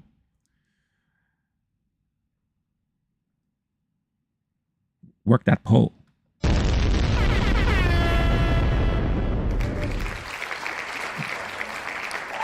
Arnold saying Caraxes is the most important end dragon in the end. Who is Caraxes again? I need to look it up. Caraxes. House of the Dragon. Oh, that is Daemon's dragon. Right?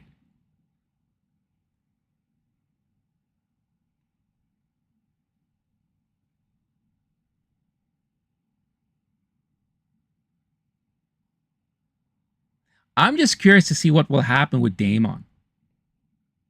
Will he fall in line and kind of just be like, you know what? Maybe I should just support my wife? Or is he still going to be stubborn and still try to claim the throne on his own?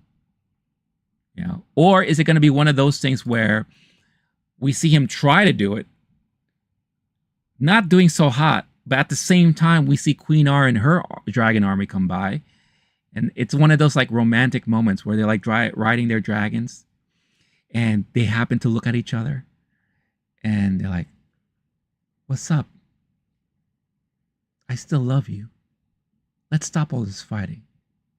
Let's fight together as one. And they just do the thing together. They dance to dragons as Wham's song plays in the background.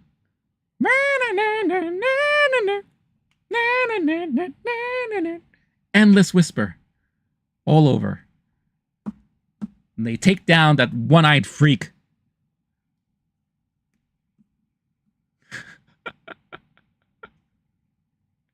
I'm not saying that is so stupid. You will see for me the end, like, oh my god, oh no, and like, what the fuck? Too funny. Come on, man. Let's have it happen. You know, they're just there. And they happen to catch each other's eyes. Eye to eye. Girl, why we fighting? I love you. I groomed you since you were a kid. Let's get back together. Let's fight as one.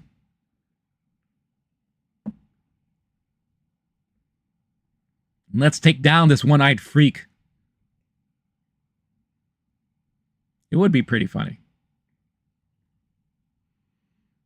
You know, or maybe if that happens, then she backstabs him. I can't trust you. And then that's when we see the wild dragon rider come out from behind him.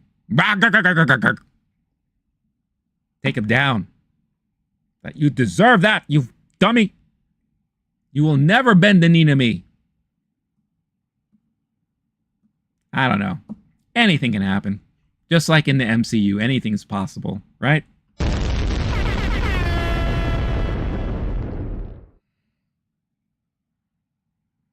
Arnold saying, if I could choose a dragon, which dragon would it be?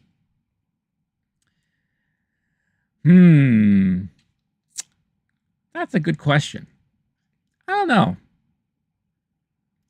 There's just something wild about the wild dragon like Cannibal.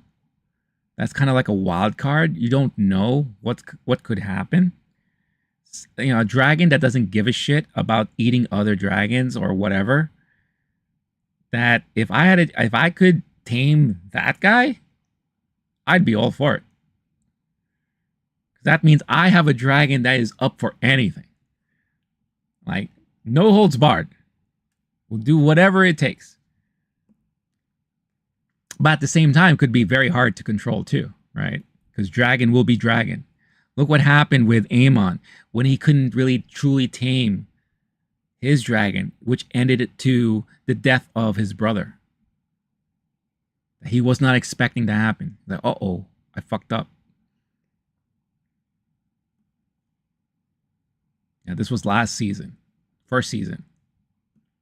So I don't know, but I think it sounds appealing to me, a dragon like that. What about you, Arnold? Star-Lord is back. Did you get yourself a new controller? Do we have a new controller in hand for your Xbox? Like a less epic return of RDJ? No mask reveal? Arnold, you choose Smaug from The Hobbit? I didn't know we could go outside of Game of Thrones. If that's the case, I choose Pete's Dragon.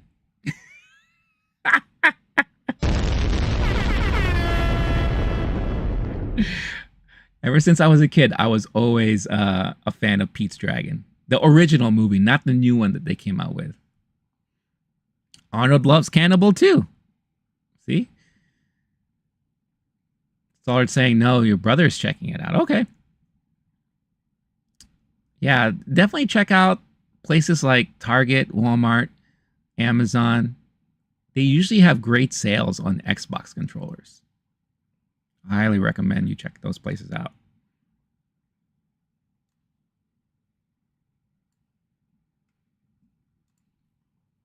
All right. What's up, everybody? Again, I hope everyone is doing really well.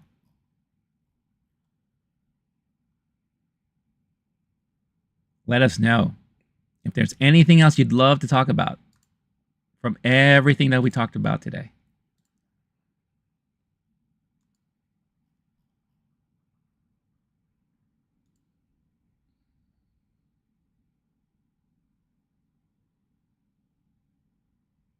When I see sea smoke, it was like I see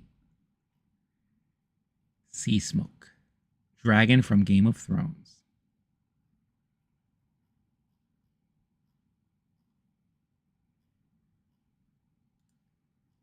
I'm slowly getting rid of all my saved tweets of all the backlash from RDJ. It's a lot. I couldn't stop. There was just so many of them.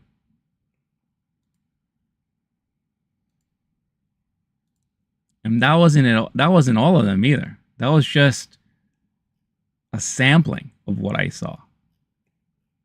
There was definitely much, much more than that.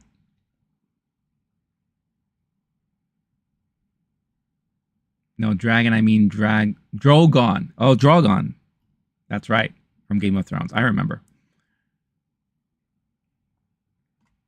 By the way, and I think this is an interesting thing to kind of highlight here. You know, now that we know that we're getting Avengers Doomsday in 2026. And I think I said this in a previous stream, right? I said that, you know, there are a lot of movies that we're seeing this year. And there's going to be a lot of movies we're seeing next year. But 2026 may be one of the craziest slates of movies when it comes to geek nerd fandom, because there's just so many coming out in 2026. And I have this chart here. Look at all the movies coming out in 2026. Avengers Doomsday, Batman 2, the Matt Reeves Batman, Dune Messiah, which is the third Dune movie, Shrek 5, Jordan Peele's next movie, Supergirl. So by this time, we will already have Superman from James Gunn. But this is a follow-up to that. The Mandalorian and Grogu, another Star Wars untitled film. The next Hunger Games, which is Sunrise of the Reaping. The sequel to the Super Mario Brothers movie. Aang the Last Airbender. I didn't even know that was a movie happening. The first of the new Lord of the Rings movies, helmed by Peter Jackson. This is the one directed by Andy Serkis. The Hunt for Gollum. Frozen 3. The sequel to Teenage Mutant Ninja Turtles Mutant Mayhem, which I'm all for. The Transformers G.I. Joe crossover movie that was teased at the end of the last Transformers movie. Toy Story 5. Mike Flanagan's Exorcist, the Street Fighter movie. Spielberg's next movie, the UFO movie he's working on. And whatever the hell Project Hail Mary is. What the F? Those are a lot of freaking movies in 2026, man. I'm going to have a lot to talk about that year, and I can't wait. I honestly cannot wait. Arnold, do I think DC will try to keep up with something big? Absolutely. I think once Superman drops, depending on the reaction on that, that's going to lead the way to what they're going to be doing moving forward. I mean, they already have so much riding on Superman right now that they definitely want it to perform well. They want it to be well received. You know, because if that's well received, then there'll be a lot of anticipation for Supergirl. I think Creature Commandos is coming out either the end of this year or early next year, which is the first animated series under his helm. We got Peacemaker 2 that he's coming out with, right? He already said that the Batman stuff is in its own universe. So that's going to be huge. I mean, there's a lot. So.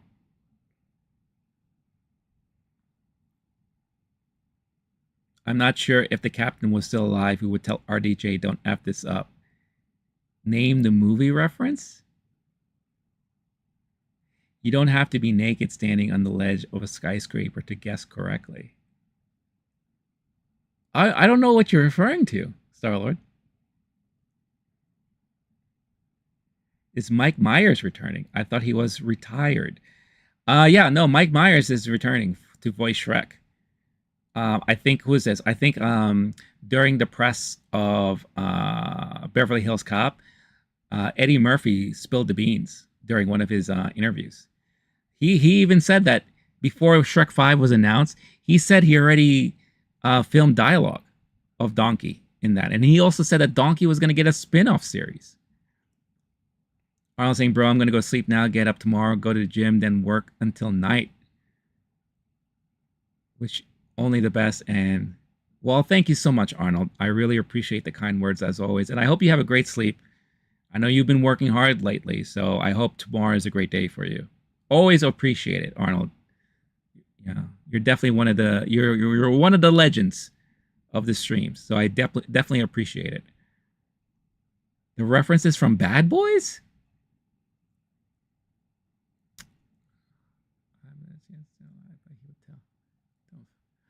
Oh! Oh my god. Okay, I get it. Yeah. All right. I remember now. It's funny because it's like I recognize there are some stuff that I remember. Yeah, now I remember at the wedding. Yeah, you're right. You're right.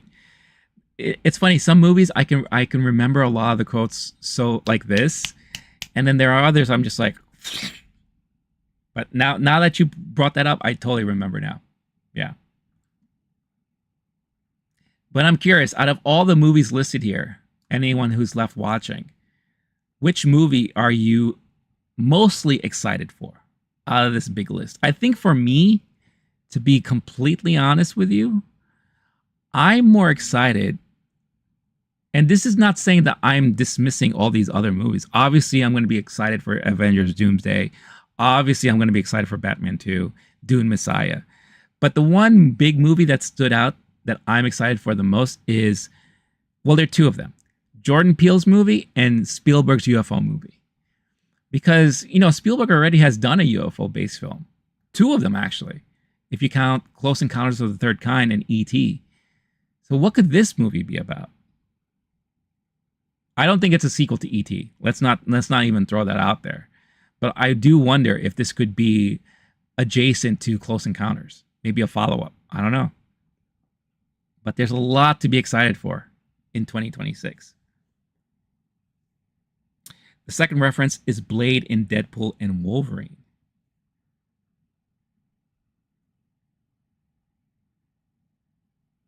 Oh, got it. Okay. Starla, did you see Deadpool and Wolverine?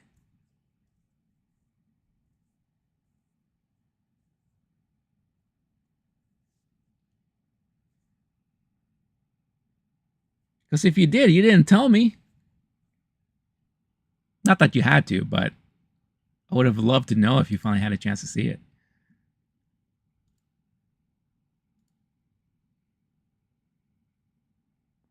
Is it just me or is my video like very light? I don't know.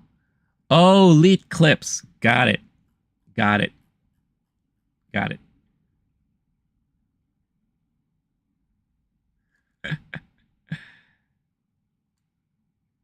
Got it.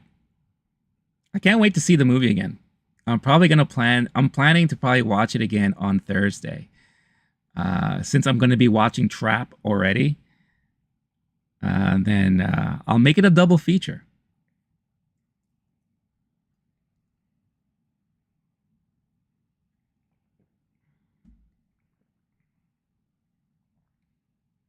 Yeah, and if you want to hear my thoughts on Trap, I always do my movie reviews on Friday. So definitely check out Friday stream. Usual time, 3 p.m. Eastern time. And I'll be talking about the movie Trap and anything else that I may have watched during the week. I don't know if I'll be streaming on Wednesday. If I do, it will be also around 3 p.m., but I don't know yet. I may have to do some things on my end. Yeah, Stoller, I know what you mean. I mean, everyone loves recording stuff at the theaters, right? Well, I mean, if it wasn't for those guys, I would not have been able to see the leaked footage of the Fantastic Four stuff that they showed at San Diego Comic Con, which I was very much interested in seeing. Now, I didn't look for anything that because they did show footage of Thunderbolts. They also did show a little bit more stuff from Captain America, but I chose not to do that. I chose not to look for those because Fantastic Four was more interesting to me because they didn't film anything yet. So what were they going to show? I thought it was going to be like, the previous stuff, the animated stuff that they usually use as storyboards. But no, they actually filmed like test footage stuff. They actually filmed and produced what looked like a mini teaser with all the actors involved. It was bonkers to me that they went the lengths they did just to show something for the San Diego Comic-Con crowd. That could be something that I could see them potentially add to like a bonus feature on a Blu-ray or something. It's crazy. Get off the internet or buy a movie theater. I remember one of the dreams I've had growing up was I've always thought it would be cool to own a movie theater. Not so much anymore. I feel like it's going to be too difficult to maintain that type of business. You did see Bad Boys, but you haven't finished it yet. How are you liking it so far? Because I enjoyed it. I was surprised how much I enjoyed that movie.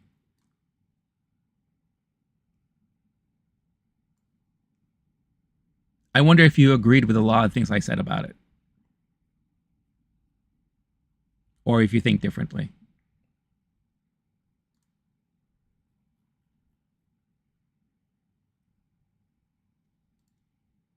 Also, I've been very busy watching the Olympics. Who else is watching the Olympics? I mean, I stayed up.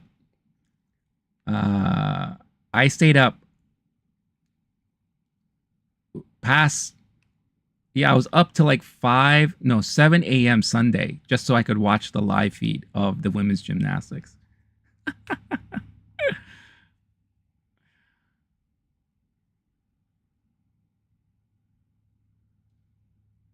So I'm saying I like it, but not so much. I like the reactions. Okay.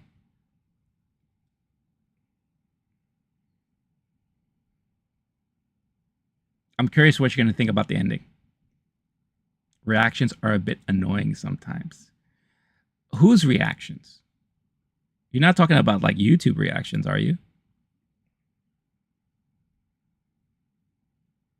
Or maybe you are. I don't know.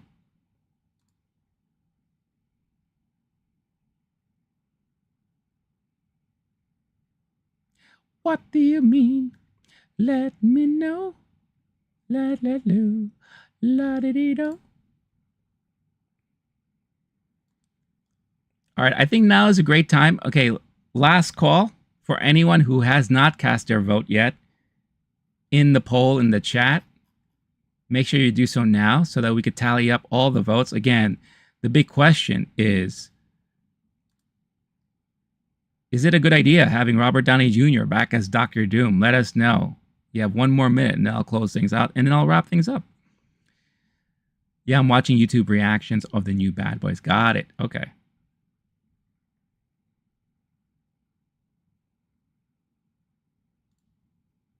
Yeah, reactions to movies sometimes on YouTube are interesting. I think one of the reasons why I kind of stopped doing those myself was that in a way I felt like people were watching it just because they want to watch the movie, not because they want to really watch your reaction to it. So I felt like it was just, yeah. It's a lot of work to put into editing something like that. You know, and sometimes I felt like it wasn't really worth it. I'd rather just review it and talk about it. Have a conversation about it. Or maybe I could like do a mixture of the two. Watch something, record my reactions to it, and then like sprinkle in some of the reactions to things as I'm talking about it. Almost like how Red Letter Media does it, in a way.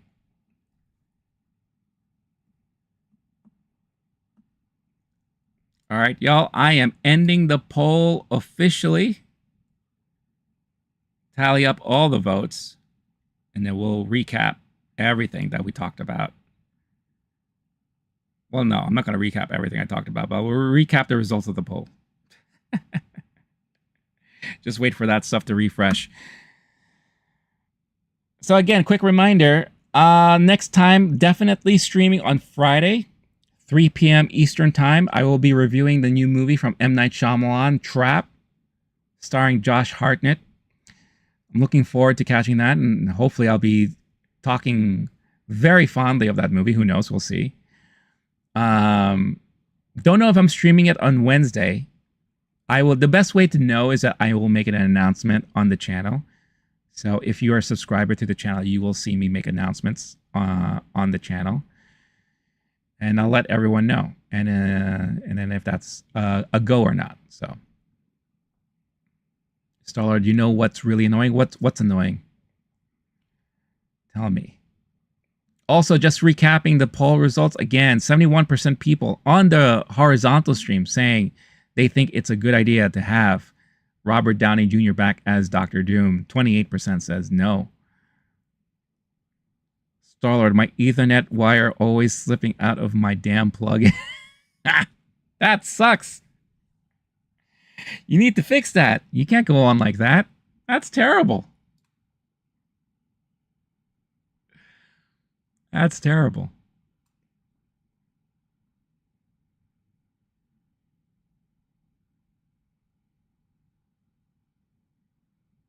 Why is it slipping? Is the port loose, or is it the plug that maybe the clicky thing, the thing that latches into place is loose or broken? A new cable might be able to fix that.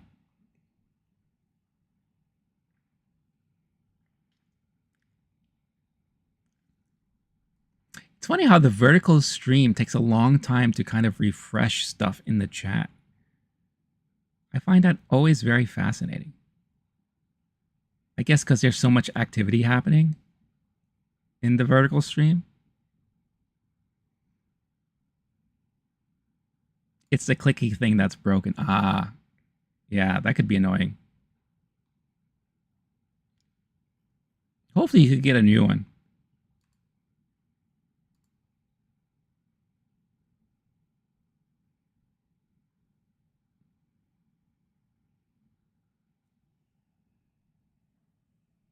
And I have to hold my Android because it's small.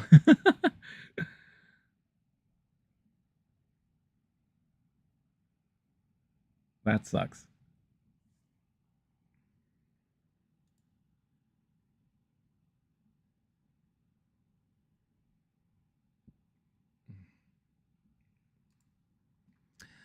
All right, everybody. I think I'm going to start wrapping things up now. For some reason, again, the vertical stream, the poll has not refreshed itself with the final results. I don't know why that is. But it was overly positive that people thought that Robert Downey Jr. returning as Doctor Doom in the MCU was a good idea. So is it going to be a good idea? I guess we will see in time. But a lot of people have made their voices and thoughts heard online. Always fascinating to hear that stuff. But we'll see. And what a great way to end the stream in the day. Star-Lord has got himself a brand new controller.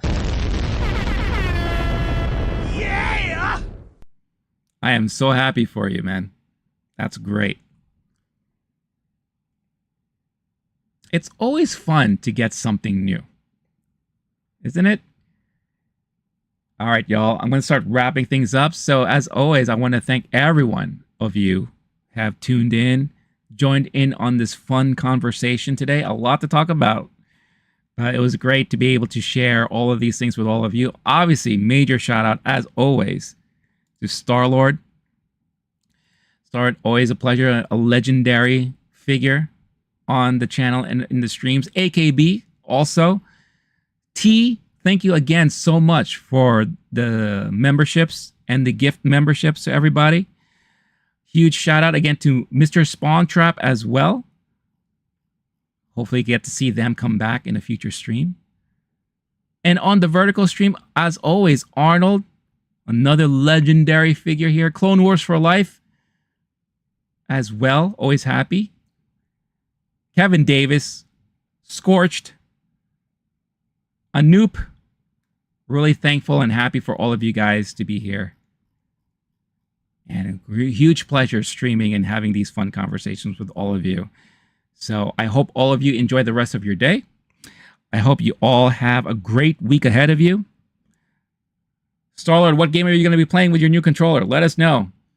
Saying it is his legacy to be an idiot. Well, so am I. I am an idiot. I am a moron because I love movies. And I love movies like Deadpool and Wolverine. So it's all over for me. But as I go, I wish you all a wonderful day, a wonderful week. I will catch you all again on Friday. 3 p.m. Eastern Time, maybe Wednesday. I will let all of you guys know. But until then, and until next time, stay cool, stay classy, stay safe. I will catch you all in the next one. All right? Peace out, y'all. Bye-bye.